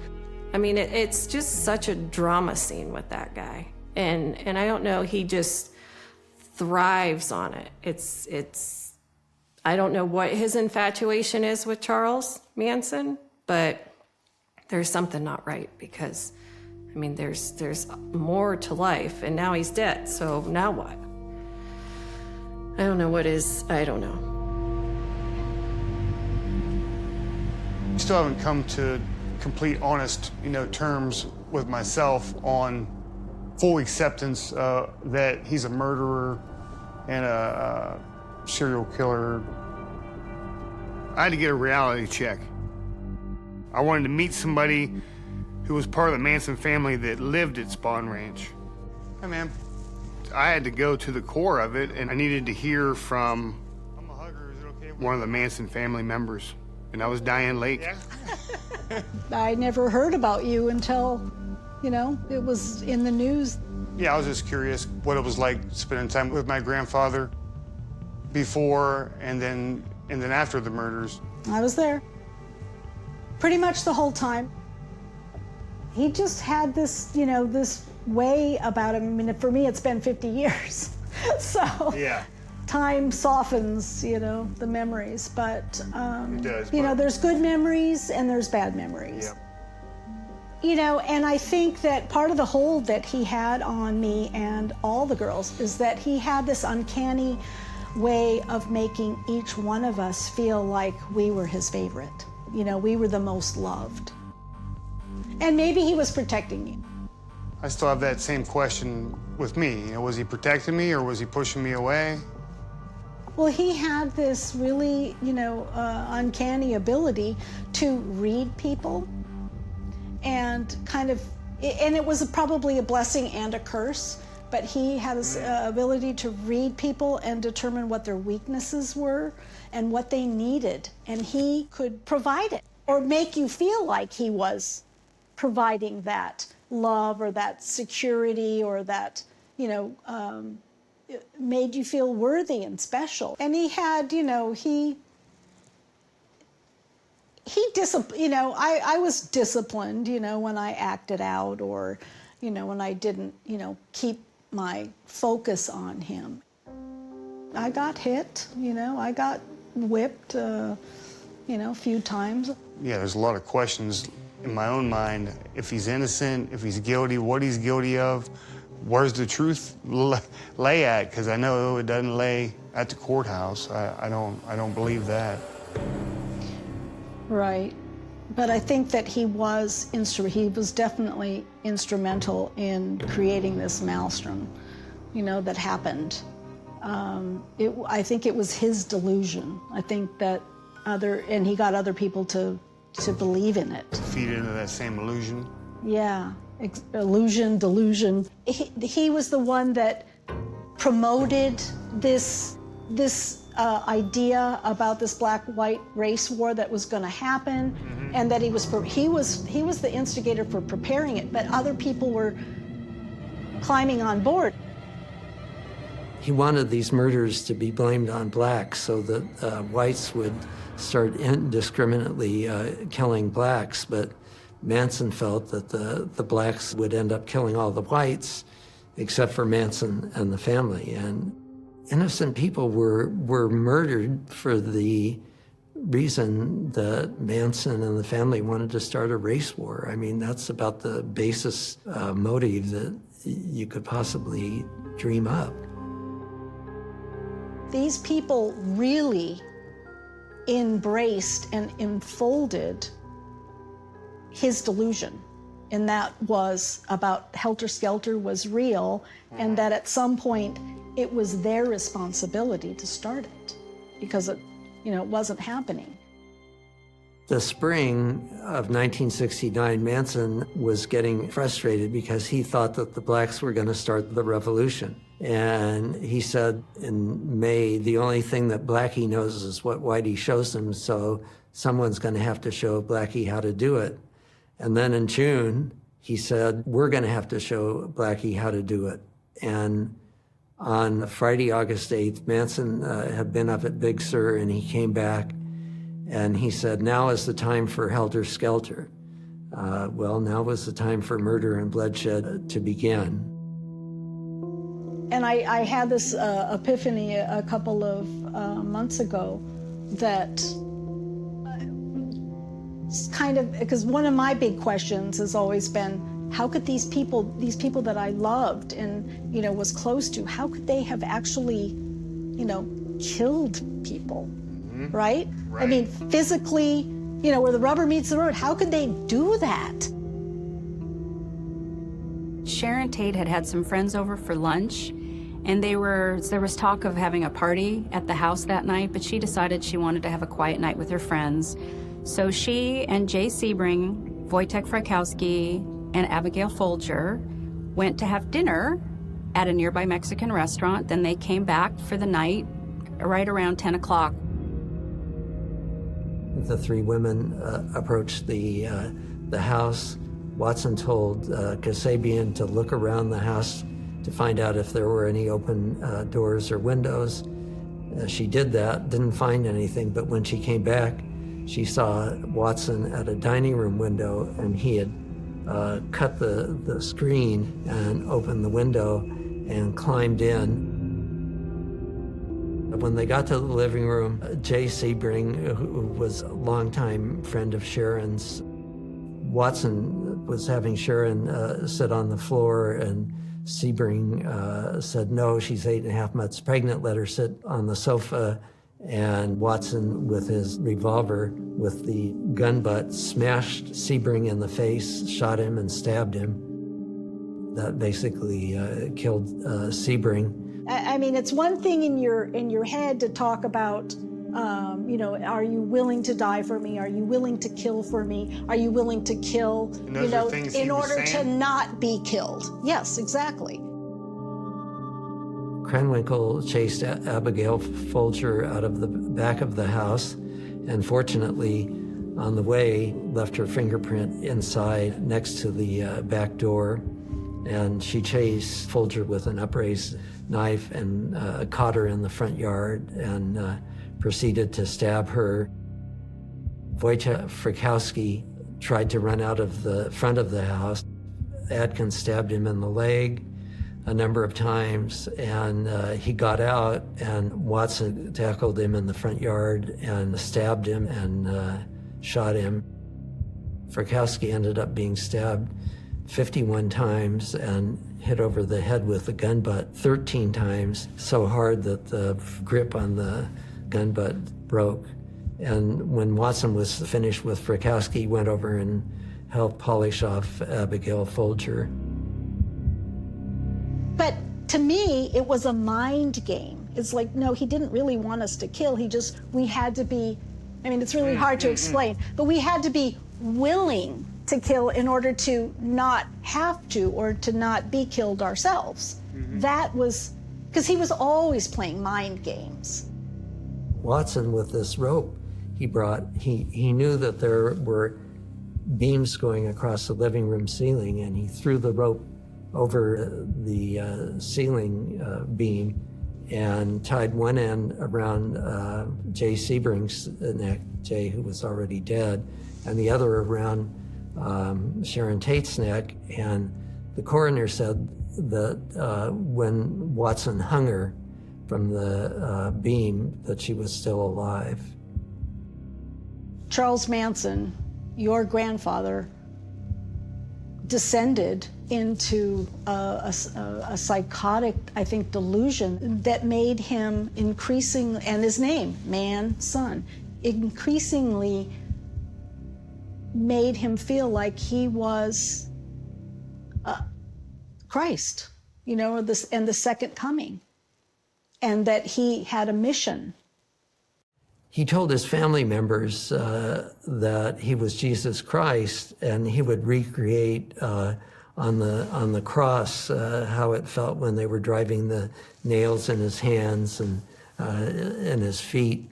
And he said the first time he came to earth, he came as Jesus Christ, and he got crucified. So this time he was coming as the devil. He didn't have anybody saying, no, you're wrong, you know, that's impossible. Yeah. You know, this isn't going to happen. And the struggle, and I'm sure it's been a huge struggle, as it was for me, and it still is, in revealing that. And fortunately, and I hope you have some of the same experience that I've had since I came out about my story, and that it's been 99.9% positive. People say, good for you, how brave, you know, to tell your story. And so we're so thankful. Now it helps us understand how this cult, how this man came to be, you know, the icon of evil. Diane's story was like a three-piece combination that put me on the ground. Now I'm so glad to have met you. We shared our stories. Yeah. She was pretty open with explaining to me that my grandfather was the mastermind behind all the murders.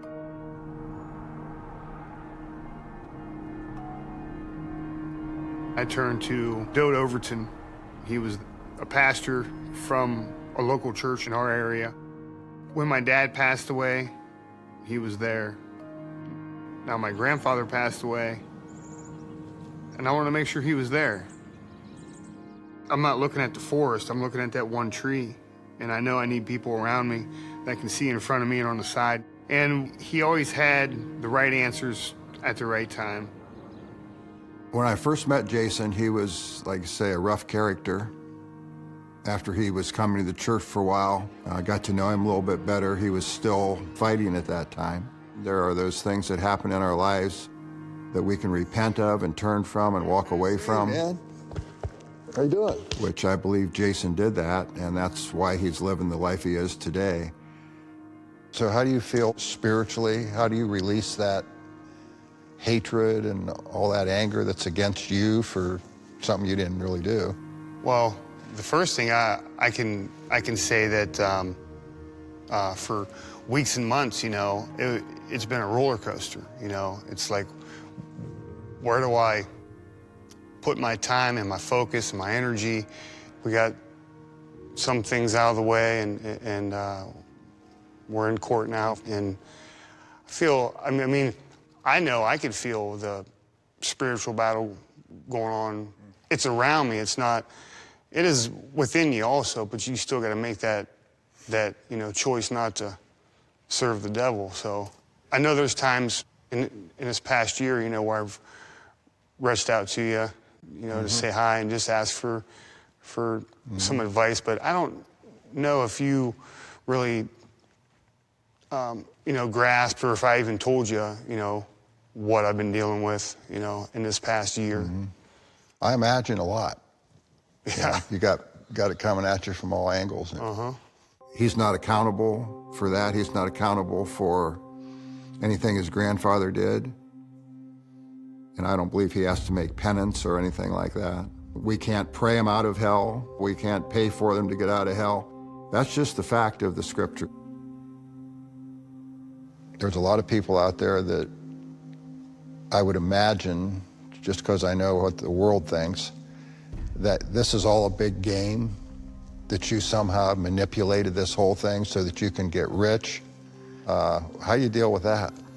Well, that's exactly what probably 60% of the world or society probably thinks. You know, we got to stay focused on God and just not drop the ball.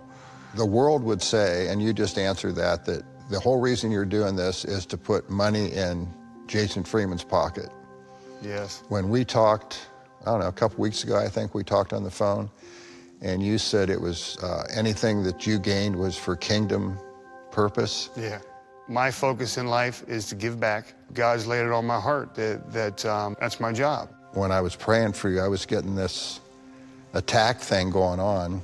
I was concerned about you and your life and how you were dealing with that, because I know that's a lot of pressure. It's different pressure than I've ever felt before, but I do know that God's been preparing me. Like, for instance, I've got a couple groups of people that just hammer down on me on the internet. And I can't sit there and say bad things about them. I don't even know them. If this is what they choose to do, that's still their choice. I choose to, you know, turn the other cheek. I know there's times I do get frustrated. I mean, I fought all my life, you know. Now I understand it's a spiritual battle. It's not that physical battle, you know. You're starting to get a hold of that scripture says we wrestle not against flesh and blood, but against principalities and powers and rulers of the darkness of this world. That's your fight now. It is. I see it. You're out of the cage and you're in the big ring, right? Yeah. Yep. Yeah. Well, I hope you win it.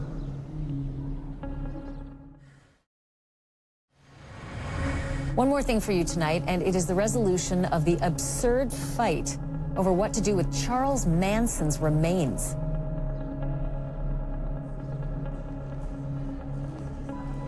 In the course of the proceedings in Kern County, in open court, Michael Bruner's attorney acknowledged, when pressed by the court, that they did not have the original birth certificate identifying his client as being Charles Manson's son, because when you get adopted, you can't get the original birth certificate anymore.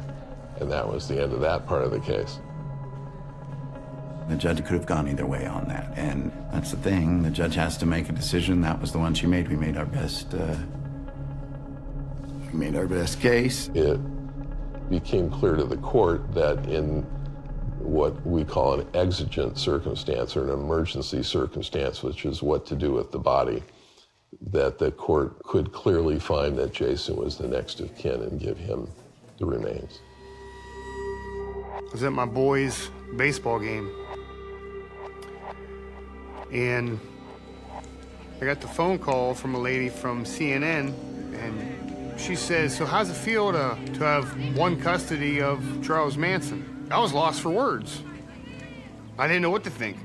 Already been going through this battle for months, and she was the first person to say, hey, you know, you won. The notorious murderer died 4 months ago, and there were actually 4 different parties jockeying to get custody of his body.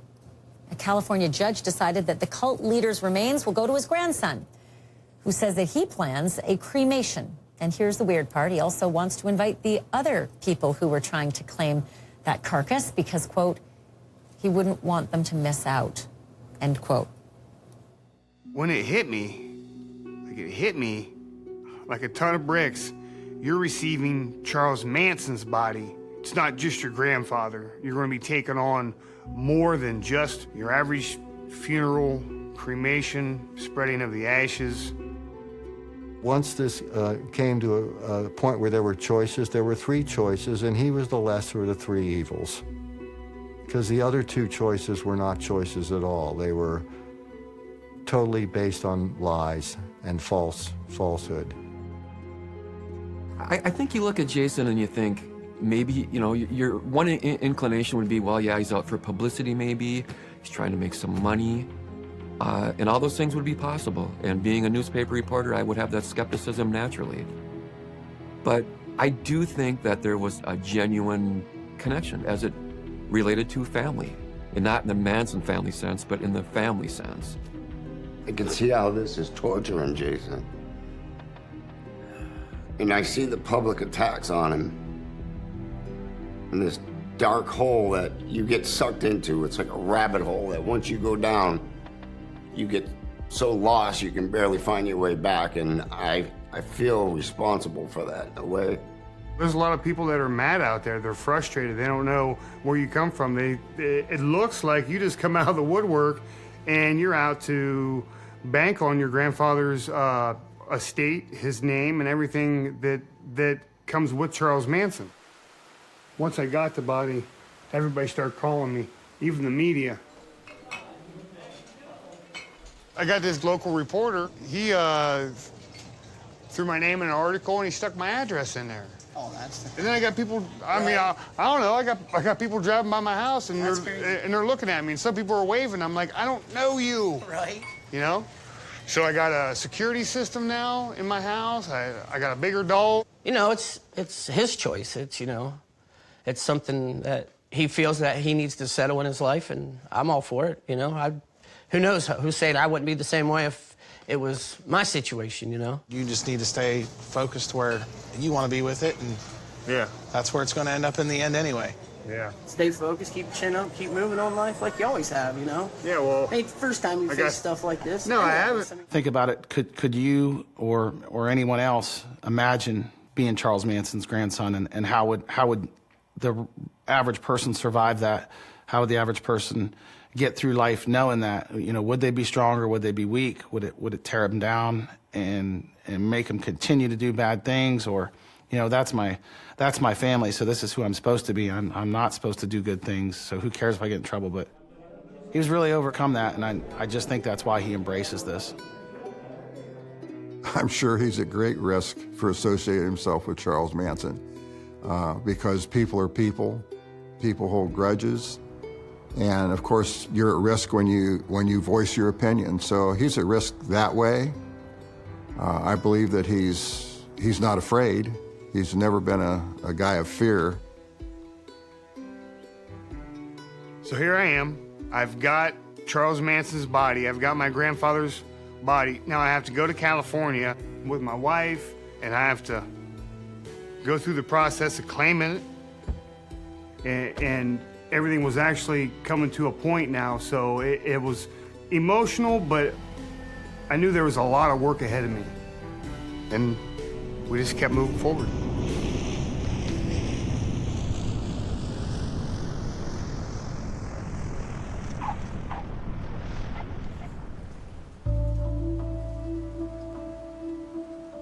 You know, Dale, you and I both talked extensively on where the remains could end up. And that's the last thing I want to do is see my grandfather's ashes on eBay or things that he owned just being sold off.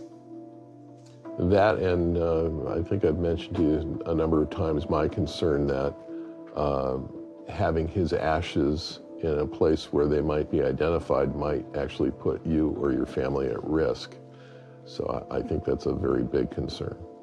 So my major concern in that event is if it's known, in fact, that you have the ashes or people believe that you have the ashes, someone may actually be motivated to break into your house, might cause you or your family harm in order to steal those things from you. So my own personal suggestion would be, if it's in your intent to have him cremated, to scatter his ashes in a manner in which the public will know that they've been scattered, that they don't remain, and that it won't put you at risk. Yeah. And it will also bring some finality to the time on earth of your grandfather. Ultimately, there will be an inventory and appraisal where we identify whatever monetary assets he has, and I understand he may have more monetary assets than we might otherwise anticipate. But he also has, as I understand, an extensive collection of art that he himself has created that still should be stored at the prison. Okay. He also has intellectual property rights that relate to music. Likely his person in the media may be an intellectual property right that will be controlled by the estate and ultimately by the heirs. I noted that in the recent news, there was an art piece that was sold, I think, in Great Britain for $10 million that was purportedly inspired by Helter Skelter. So if there's actually an art piece by your grandfather, it might be in that range. We don't know. now that he's passed, there won't be any future art pieces that he creates. So it's a limited collection of assets, and that may make them even more valuable. I knew the first task was actually getting my grandfather from Kern County to the funeral home. Jason had been in touch with my nephew, who owns a funeral home in Shafter, which is very near the facility that Charles Manson passed away in. So they were looking for a local funeral home, and my nephew just couldn't provide the type of facilities that Jason was asking for. So he recommended me, and Jason contacted me, and we got involved that way. What happened on a Thursday afternoon when I received a phone call from Les Peters, who is the owner of the Porterville Funeral Home, and that's not unusual because he'll call me when there's a need for a pastor. And he called me and said he had somewhat of an unusual situation and if I would be available to do a service. And so then he shared that it was for Charles Manson. I was living in Southern California when those atrocious events took place, and like so many others, in shock as I followed the news. And so, I mean, that was a part of my early years. And so, yeah, thinking about that terrible moment in history, and now the reality of this person having a funeral service. Then he shared that he was going to be meeting with Charles Manson's grandson, Jason. And as a part of the conversation, he said, and Jason's a believer, he's a Christian. And so a couple things went through my mind. I said, well, number one, I'm a pastor, so I'm always involved in doing services for whoever it may be. But then also to know I could be supporting someone who's of the faith, I wanted to be available for that. Over the years, I've served many people who were in prison and did heinous crimes, and we never judged them. We're here for the families. When they request us, we just go ahead and service them. Well, it was a very long day. We went to pick him up at 8 o'clock, as early as the coroner's office opened, like we would normally do. And we had our releases in order.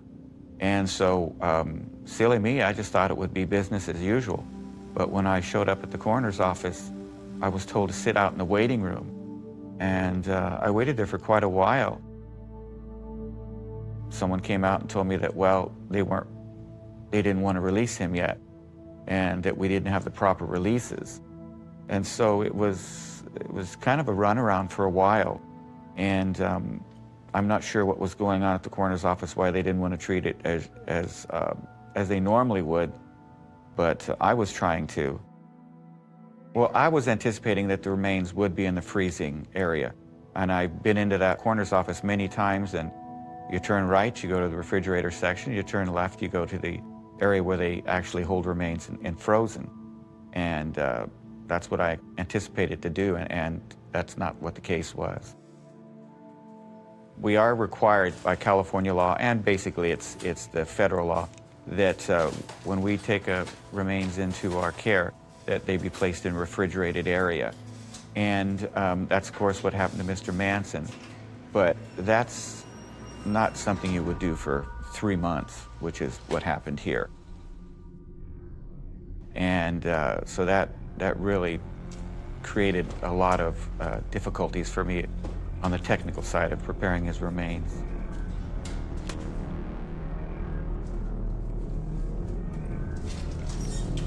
The largest problem I had was that just like if you're in a bathtub, you all know what happens. You're in a bathtub for an extended period of time, your fingers start to wrinkle up from the water and everything.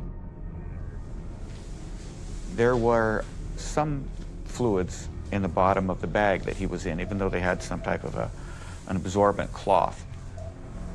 But that many months, that's what I was dealing with, to the point that it was just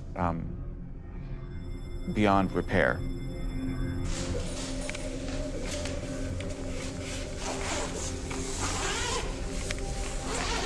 I'm always very careful when I talk to people about remains and the condition, and I don't want to be macabre. I always want to respect everyone's dignity And I'm not sure I want to go too much into the condition of Mr. Manson's remains, just out of respect that I would have for anyone.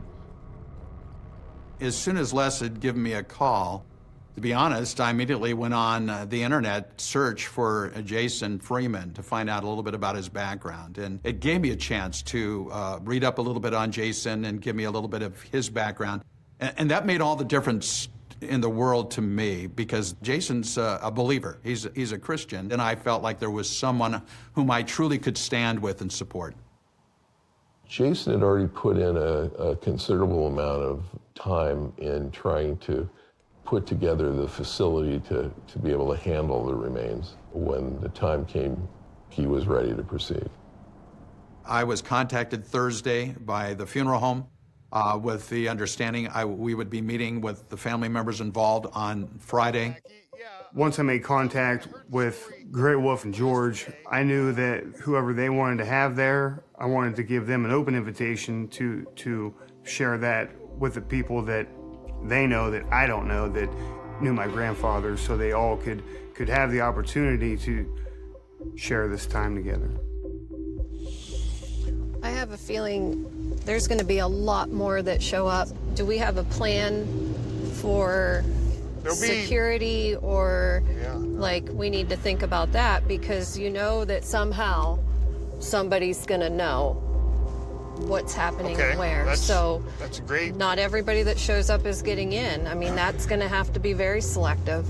So it's important to have security in place. Yeah, I think security has to be a priority. Jason has done all of the work. Jason and his family have been through the ringer with learning about Charlie, with learning about Jay, with going through all these emotions. There hasn't been one single one of these people who've contributed to anything. They're just another character that followed Charlie, and that's crazy.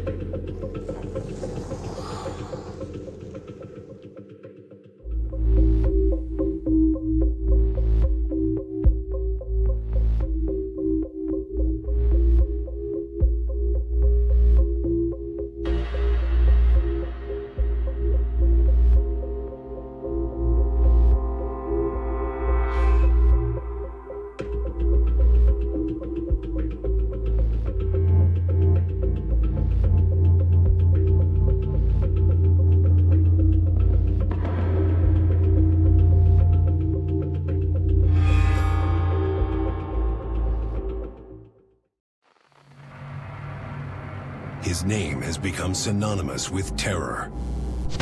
In California, 5 members of a so-called religious cult, including Charles Manson, the guru or high priest, have been indicted in the murder of Sharon Tate and 6 others. His sadistic murder shocked the world.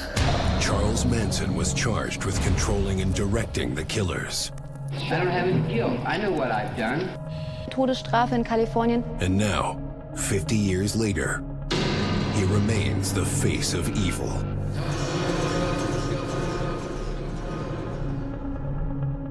From behind bars, he seeks out his final victim, his own family. You have a prepaid call from an inmate at the California State Prison, Corcoran. Searching for closure from a criminal who shares the same blood. My grandfather, Charles Manson. I wish I could be you in what I've done. It's hard to look back and know where you come from. I did not want my son around that. I didn't want him to think that that was in him, because that would have been his bloodline.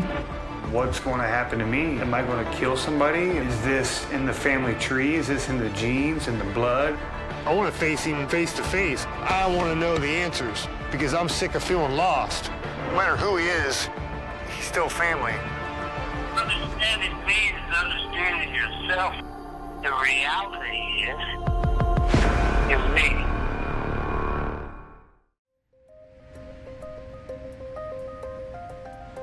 We're doing the funeral on Saturday. I've got to get some memorial prayer cards. If that could be your ride, I'd love for you and him to be involved, but don't share the address with anybody. We'll be doing stuff from 9 a.m., and then the funeral's at noon. If something is leaked out, I know I'm going to be able to find who it was. If you want to come early, you want to come at 10, that's fine. I really think we need to get a list together of those that should be there. Okay. It's important for them to be there because they were a part of your grandfather's life, and we need to keep those that weren't a part of his life, have very little to do with his life out. It's hard to be able to have my mind spread across 15 different places. Man, there's just hundreds of people who just want to say great job for not stopping, even though times were tough. You just don't want it turning into a circus here at the end. I don't think it has been a circus. It's just It's always been about close-knit, so you need to keep it close-knit. okay.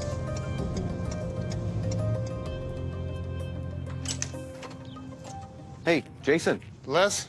Nice to meet you finally after All all our right. conversations. I know, we had some long ones. This must be Audra. Hello. Hi. Yes. It's my wife, Audrey. Nice to meet you. We initially talked that there wasn't going to be any viewing of the remains.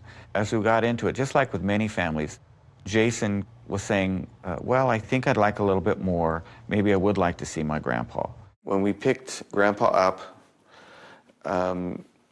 we were very surprised with the condition of his remains. We all knew that it had been several months since he passed away. But unfortunately, instead of placing him in their freezing section, he was placed in a refrigerator. And so his appearance is denigrated more than we would have preferred. When the funeral director presented to me, he was beside himself at how they left him at his time of death. And I said, what do you mean? He said, well, just imagine a fruit put in the fridge for 4 to 6 months. And I thought in my head, oh. From what I understand, you never actually got to really meet Grandpa. I haven't got to meet him, and I thought today would be that day to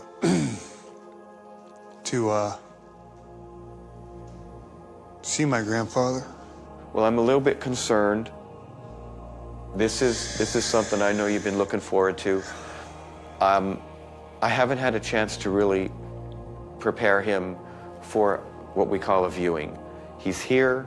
He's had just some basic work. I have concluded the embalming, but appearance-wise, I think I could really make him look more like himself if I could have the rest of the morning to go ahead and prepare him for a viewing. Mm-hmm. You can see him right now if you'd wish, but I'm going to tell you that it may be a little difficult right now, and I just want to be sensitive to how you're going to be remembering things. So I'm going to let you tell me. That's the mental image that I've seen a few friends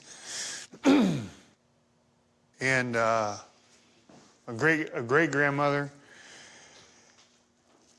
and they were preserved properly. Okay. And what you're telling me is to view this would be an image that'll be in my head for the rest of my life. And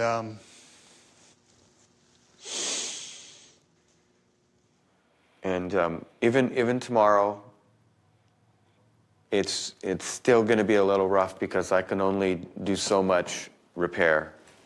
I'm just going to step aside and you guys can do what you need to do right now. Thank you. He remembers being at his dad's funeral. I think that whatever he decides to do, he should be able to do.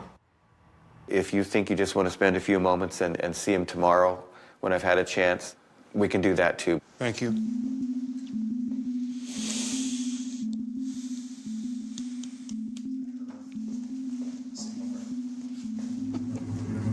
Under that and over that.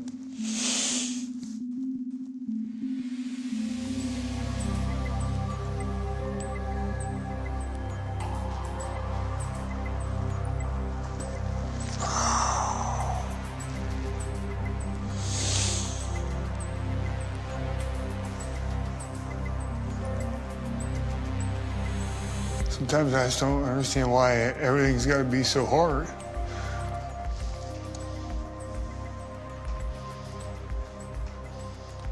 Now it's just doing the right thing and taking care of his final wishes.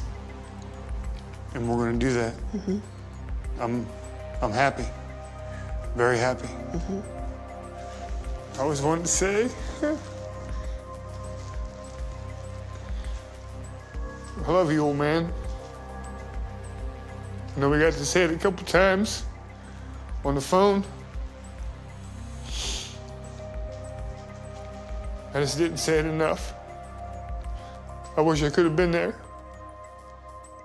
I tried.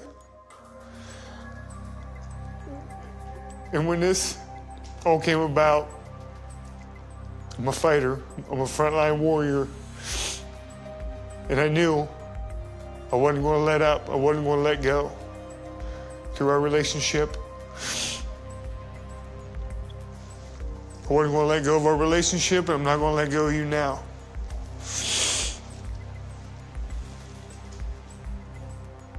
I got you. Got you covered. Got your back. I think I'm ready.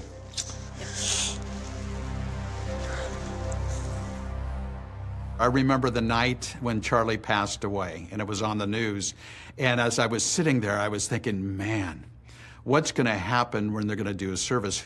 And little did I know that a few months later, that call would come to me. And I did have to take a moment to pause. And I thought, wow, is this something I should do? But then I would rather be a person who's there to be an encourager to those who are living. I want to make sure that this is something that fulfills your wishes. I read about you, and you said, I came to that point where I had to basically say, Grandpa, I forgive you. And I said, I don't know if you ever said that to him on the phone, but I know you talked about the importance of forgiveness. And we all need to hear that, because that's the gift that God gives to us that we can give to others. So, that's so important. And then you also said, that your desire is to truly have a moment of bringing my respect to this person who I never had a chance to meet face to face. And so this is what's been going through my mind, and I'm just sharing these things with you.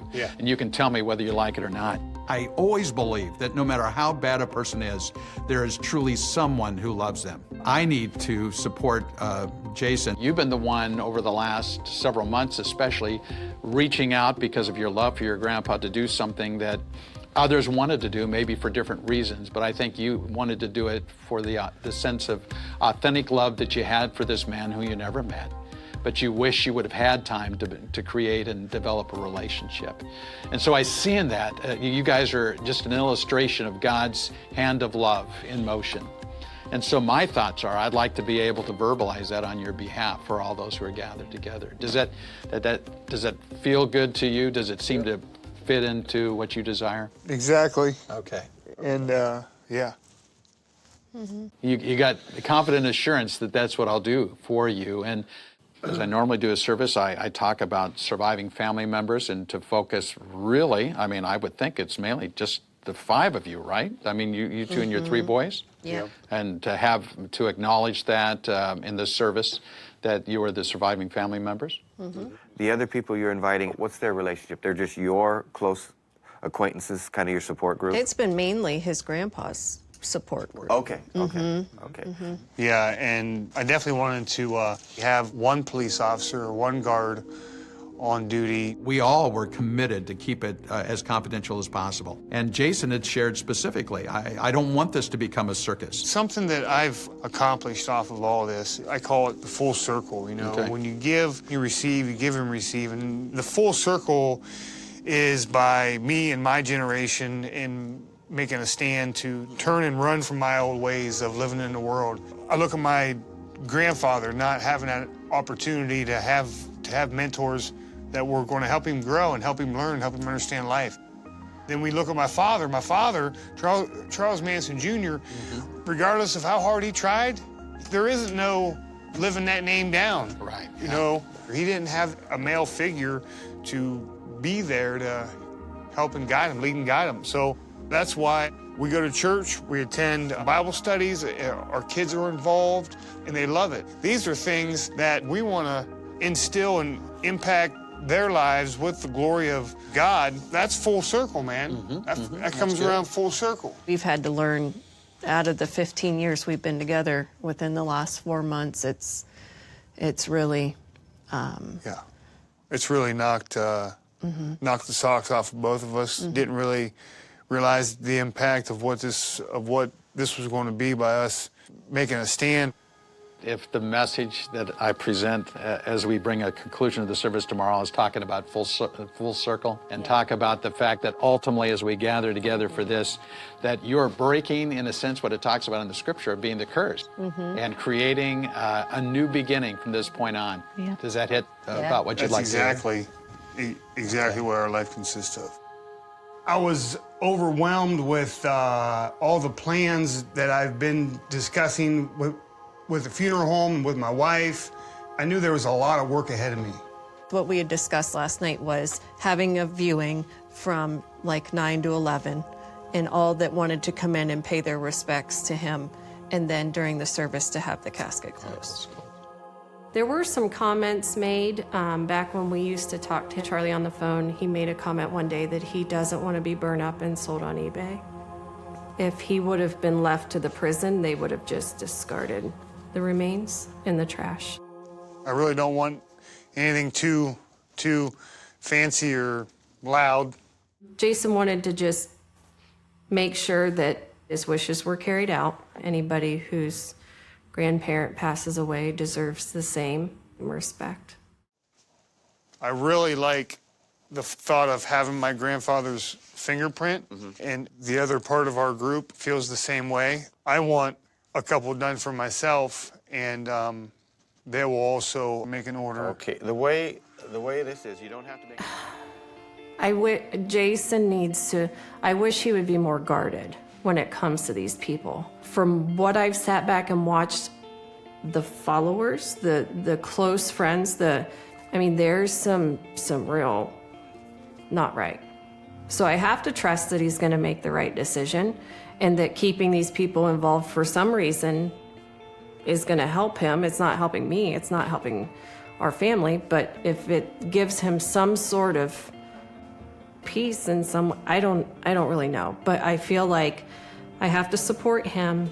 But then I just feel like that they need to stay away. I've got a heart that's probably bigger than my body, and it's hard for me to just shove people away. I don't want to move the sheet.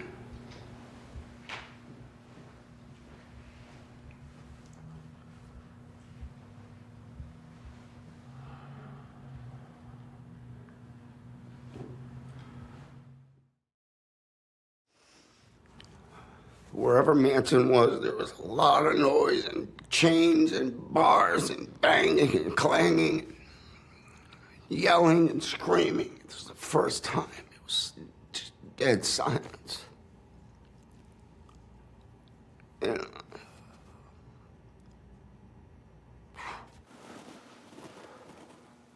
I just saw him at peace.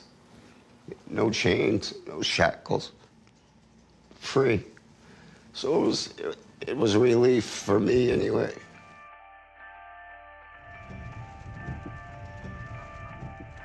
So, everybody's here.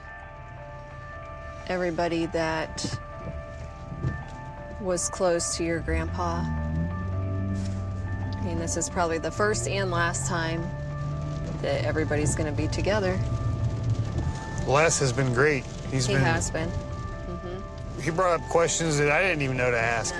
He really has gone above and beyond. I feel at peace now. I feel at peace more today than I did this morning or last night. We've done months of planning in about 5 to 6 hours. Audrey, I'm so proud that you're here with me. You have a different presence that helps me feel more at ease. You've got my back. We have a vision, you have a goal, and it's what we have set out to do. So. Man, woman, mom, and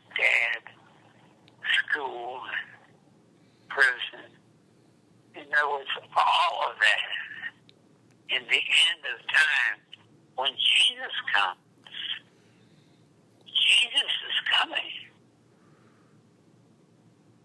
And when Jesus comes, Jesus is everything. Amen. Nobody wants Jesus. Because if Jesus comes, you got to give up yourself. Yeah, you got to give up your world. You got to give up yourself. Yeah.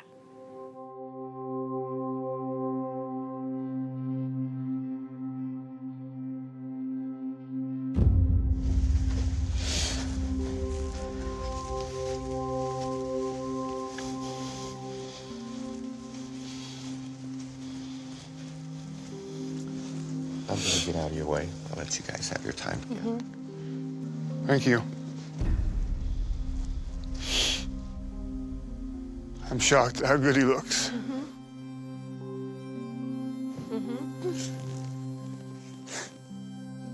So glad I did this.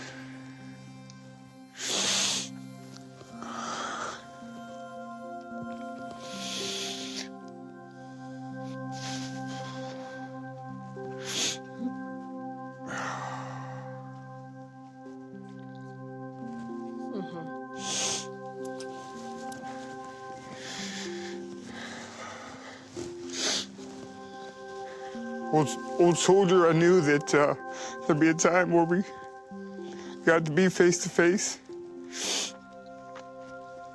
I just didn't realize it was going to be at your death.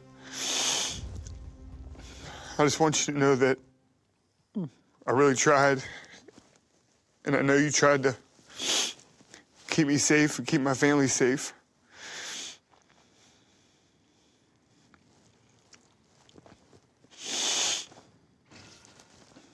I know why you did what you did. I know why you kept me away. You always kept me at a distance. I know we talked about my father.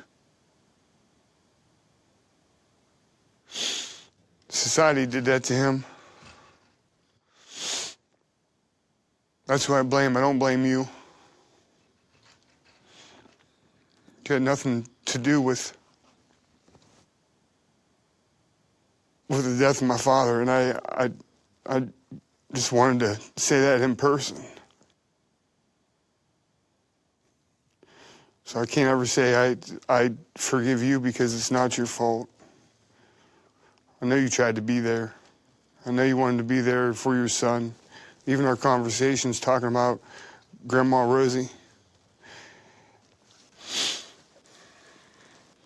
I just talked to Charlie, you know, a couple times on the phone. Yeah. And we, and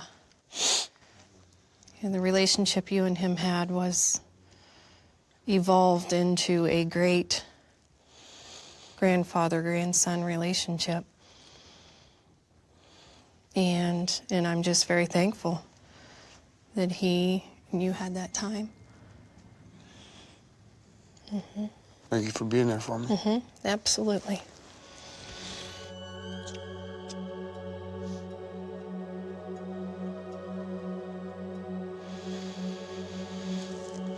Seeing my grandfather for the first time, it was like a surreal moment, and you look at him and you see the makeup and the job that they did, you're just waiting for them to wake back up.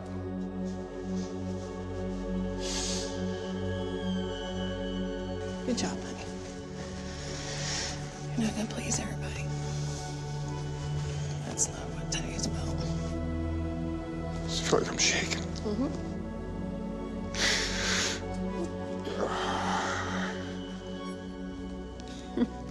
It's a lot. I just never thought in a million years, Audrey, that I would have that chance to bury my grandfather.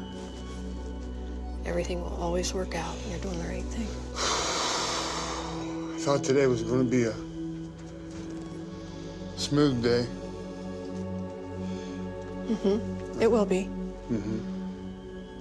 Yeah. It will be. This was probably the last thing we had to get through. Yeah. Yep.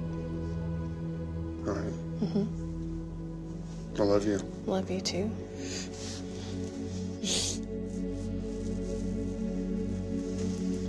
Okay.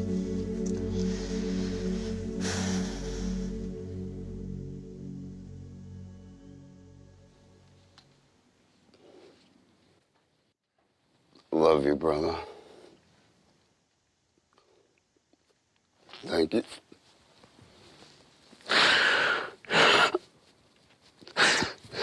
Thank you for allowing me in your life, man.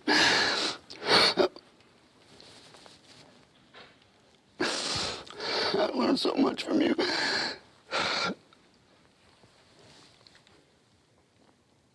I love you.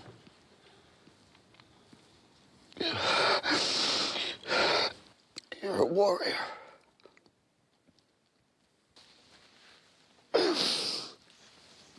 It's hard to believe he's been on the fucking ground for 4 months, huh? Look that fucking good. I know. Look that good? Who else could do that? Looks good. Could you do me a favor and see how it's going out there? I will in a minute. Yes, ma'am. From here on, this is yours. You're gonna protect and fight and do whatever, because we're not here fucking everybody. So I'm not gonna let any of this go on. This is a funeral, not a circus. Everything you've done. JJ cried more than I think I've ever seen a grown man cry in my life. I mean, he was to the point where he was like, and I'm like, this is, and a lot of us were like, what the hell is going on? It was not normal, typical funeral behavior, whatever that would be, which granted, this was not the normal funeral. But my God, I mean, the production this guy put on was just over the top. He was just too much. Today has always believed in my grandfather. Some of you guys, before I knew my grandfather, you were there for my grandfather. Past 2 years has been a difficult time in my life, but I chose to stand and be there. This will be our last chance to see a wonderful man. I want to thank everybody for taking their time and coming to pay their respects. And I'm thankful I had the opportunity to be a part of that and understand my grandfather a lot easier.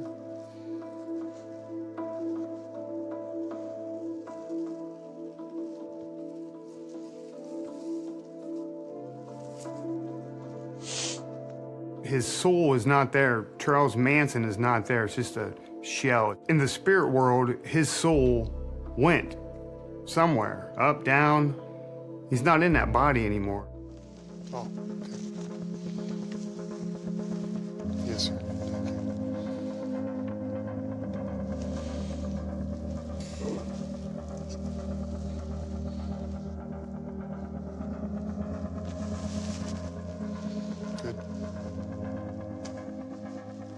Grey Wolf asked me if I mind if he put a rebel flag on my grandfather's casket. Who am I to ask an elder not to do it? Even though I personally didn't agree with that flag, for my own reasons, I know Charlie took great pride in being from the hills of Kentucky. It was indifferent. I mean, I've had to understand that's the time that they lived. You know, there was a different time. As Charlie got older, he was kind of stuck in that time. Men in the South stood up for independence of choice, independence of being. It's a representation of someone standing up for liberty. That's why I put it on there. Today we've gathered together to say our final goodbyes and respect for Charles Millis Manson. As we gather, this is a time of significance, it's a time of reflection, it's a time to remember, but also it's a time to seek where do we go from here. But I'll just remind you a little bit of his life. It was at the General Hospital in Cincinnati, Ohio On Sunday, November 11th, 1934, that Charles Maddox entered into this world in what was an unhealthy environment at that time. He was born to a 16-year-old girl who was not quite yet prepared for motherhood. The challenging part for Charlie is that this unhealthy environment that he was a part of for his early years followed him for the rest of his life, and it was a challenge. There are choices that we make, and I am reminded that every choice we make, there's a positive result or there's a negative consequence. And there were many choices that were thrusted on him as a child and his early youth that were very difficult and caused, I think, great pain in his life. But there were also choices that he made as well. And it created an attitude and actions that would impact himself and, of course, influence many others. He was talking about all the mistakes Manson made. You know, Manson, you know, the reason why Manson went down that road. You know, we just wasn't the time or the place for that. So I spontaneously in my mind was picturing, wow, this played right into the Charlie mythos, because this fucking rock and roll, heavy metal, wrestling Billy Graham, what am I doing here, motherfucker, is about to get up and fucking choke the life out of fucking Pastor Mark with both of these fucking hands right on top of Charlie's casket. That's how fucking offended I was. Yeah, so I was boiling. It took everything in me not to get up and embarrass the hell out of that guy. And I was shaken. I just couldn't believe he was going there. The pastor was very funeral-like. I mean, it all stayed pretty. It didn't get too personal, which, I mean, how it couldn't really. I appreciate the pastor. Even in death, for Charlie, rest and peace were not to be found until today. I don't think there's many people that go through that situation that they die November 19th, but then they would not have their service until 4 months later. Seems like all of those things have brought a sense of tension and difficulty, but you've stood the test. You've allowed yourself to be here as a witness and a loving grandson, and I appreciate that. And so I want to affirm this today, especially Charles Manson is survived by his grandson, Jason Freeman, his wife, Audrey, his great-grandson, Samuel, 17, Maximus, age 12, AJ, age 6, and Riley. And today, and I have been so touched and impressed by those friends who have known him over these last several years, who have come today, and with a great sense of grief and sadness have taken the time to say goodbye. That is what we should have for each and every person. My focus was on speaking to an individual, and I wasn't speaking about Charlie at that point. I was speaking to Jason. There may be a person or two here today who would want to take a moment to share a word of your interaction with Charlie that we know would bring an encouragement to the family. So I just want to give you a moment to see if anyone would like to do that. Yeah, come on now, Craig. I'd like to facilitate a bit of focus on some things that Charlie brought my attention to and the world's attention to while he was here with us in a brilliant lifetime that we've all been affected by. And the first thing is we can all do it together right now by breathing in and breathing out. We do it all the time. When Grey Wolf got up to speak, I held my breath. Grey Wolf, I have nothing but the utmost respect for that man. There's another part of the web that speaks to us in the same survival mode, that focus is important right now as trees, sustains the air that we breathe moment to moment. And then the animals that tend the garden, that support us all, and the entire web of life, day to day. And that's what this man stood for. When Grey Wolf finished, I kind of looked over my shoulder this way, expecting that one of those other 5 people left was going to get up. And then no, instead, I not only see no one moving, but then I see Pastor Mark basically starting to make his strides toward the front, like, okay, wrap it up. Half my body I was trying to still sit down, and the other half was being pulled to the thing. I was asked to get up and speak, but I just couldn't. When Billy stood up and said, I'll speak, it was kind of relief. I was so furious at what that preacher was saying. I was afraid that I would basically say something I was going to regret.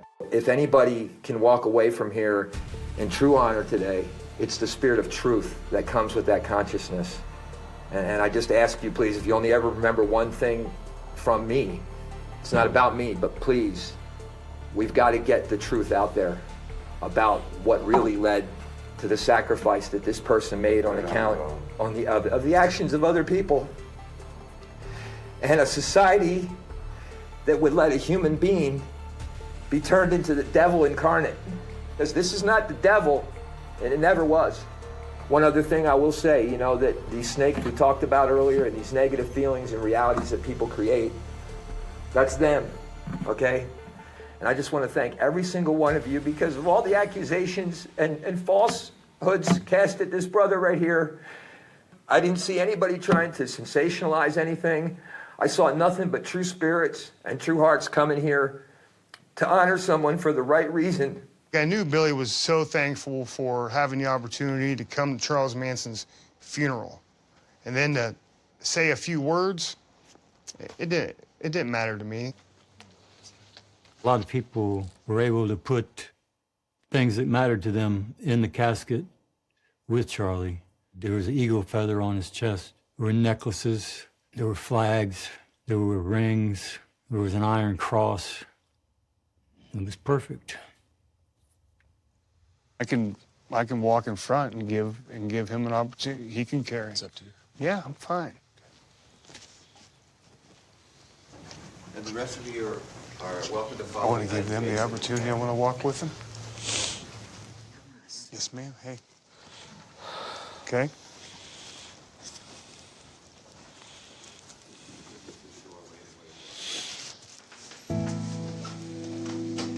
This is our moment. It isn't just my moment. It isn't just Derek's moment. Mike, George, Delana, JJ, Billy. We're here, brother. Stand here with you guys.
It's going to be probably 3.5 hours now. So you're welcome to stay. Anything you want to do, if you want to stay right here, or just, I know you've got some other things going on here, so I'm going to leave you guys to do what you want to do. Thank you, Les.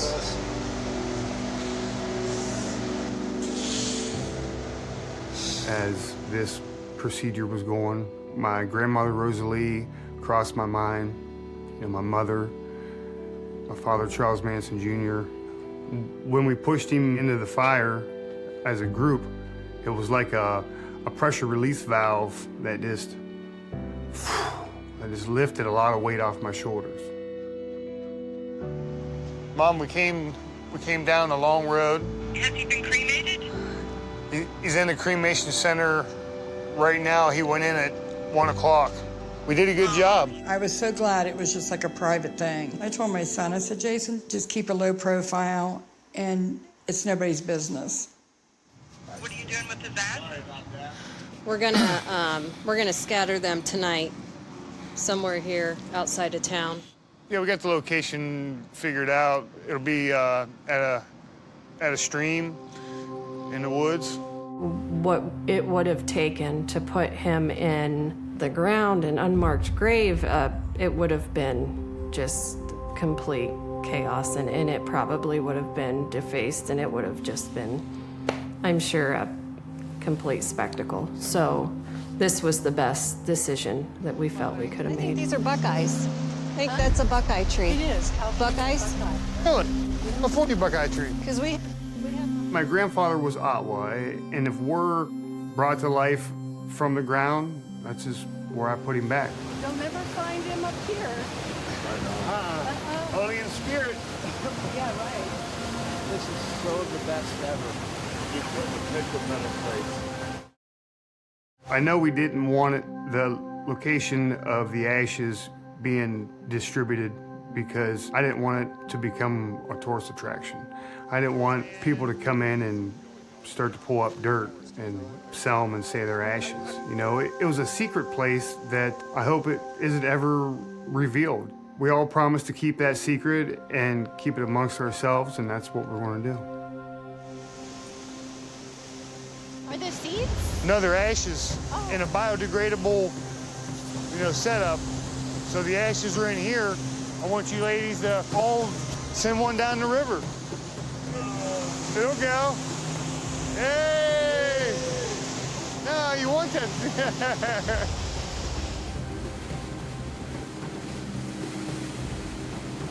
We all can walk back, and then while I'm walking, I'm gonna spread some ashes around the rock lines and the tree lines and stuff, and of course it's all gonna run down into the river one day from the water.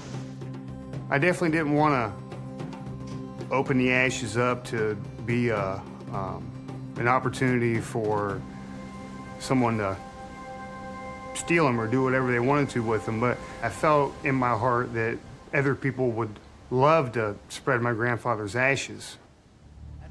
It had gotten really cold after the sun went down, so I had gone back to the vehicle as everybody else was kind of doing their thing, making their way back.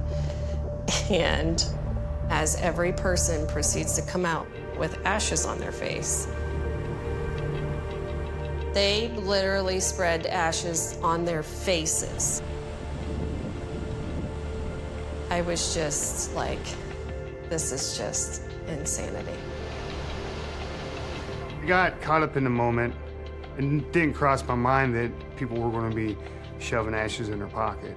I didn't think that was going to happen. To me, I thought, this is a moment that people know to act right, but obviously after seeing that, it just appalls me that people think this is okay. They want part of my grandfather. They want their portion. And that's what I just heard that repetitively over and over and over again. With Jason caring about people as much as he does, he wanted to try and keep everybody in the loop and keep everybody happy and keep all of this going and juggle, juggle, juggle. I've got George, I've got Derek, I've got Sandy, I've got gray wolf, black wolf, green wolf, purple fucking wolf, the whole damn wolf pack, everybody wanting ashes from me. So there was so much pressure, I didn't know which way to go. I didn't know which way to go. They got into his head. They got into his thoughts and they kind of took his goal and tried to make it their own. So it was, what can we use Jason to do?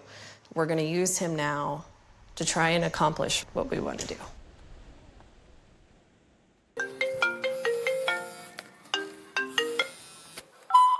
You have a prepaid call from an inmate at the California State Prison, Corcoran, California.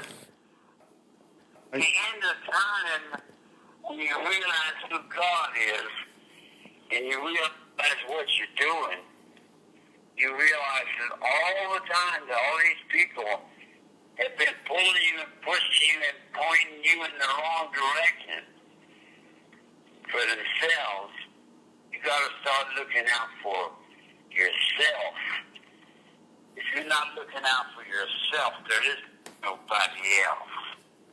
So who's yourself? You know who yourself is. Yeah. You understand it? Yeah, I get it. All right. I get it. Be cool. Give my regards.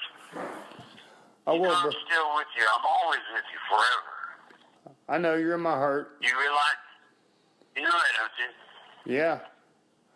Well, I think I'm fortunate to have you.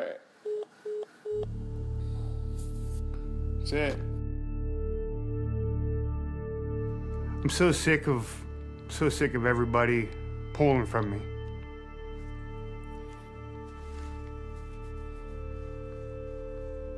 You know, I kept some ashes back for myself because I wanted to have part of my grandfather to put where I wanted to put him. I wanted to put him on the mantle. And I can't even sleep at night doing that. I can't feel that I don't feel that I can do that because there's so many people and there's so much pressure, there's so much shit just revolving around me. So I'm going home. I'm gonna go out on a boat about 6 miles out and we're going fishing. And I'm gonna dump the rest of the ashes out there. And that'll be my spot where I fish at and I speak to my grandfather. I'll be right there. People are gonna do what they do, man. You know, Charlie had vampires and parasites hanging off him his whole life, and to think that that would stop when he left was a fool's thought.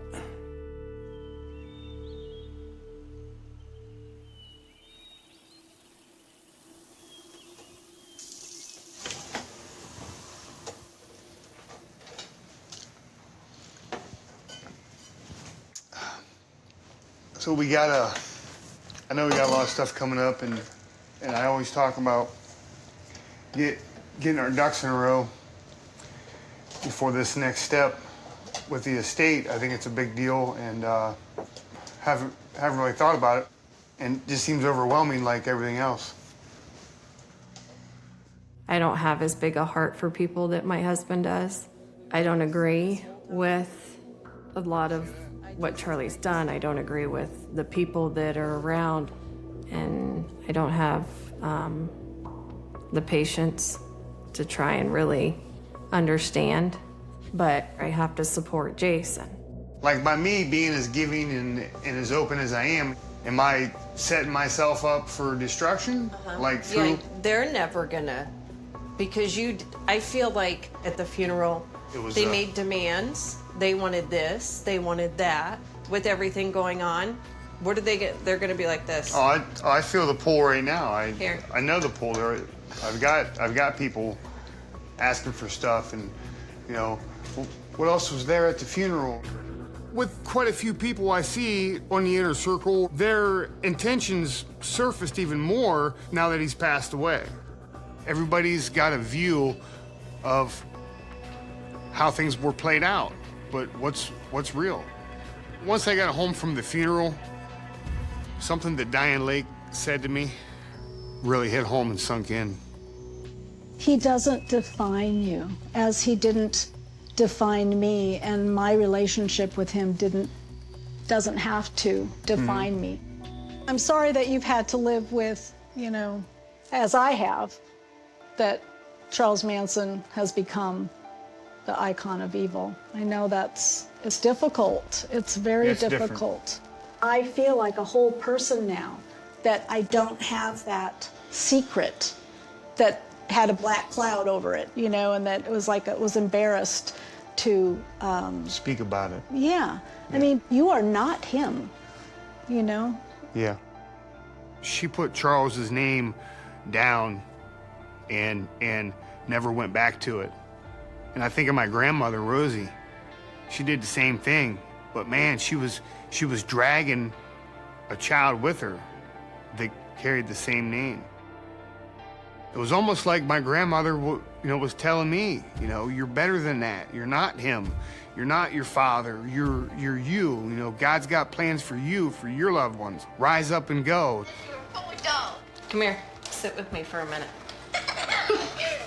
I can't continue to associate myself with the Manson friends, the Manson, groupies and stuff, because it's just going to keep me in bondage to that name, and that's all I'm going to be known for.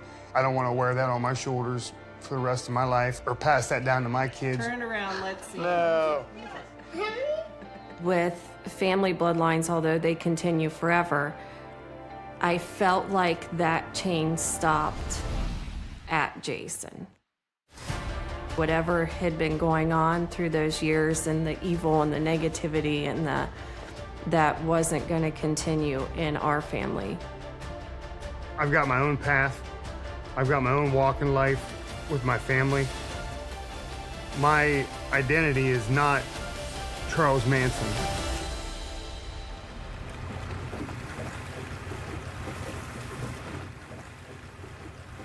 The conversation that really stands out to me, out of the many that I have, it's only a couple words that really touched my heart. It was when he told me that he loved me.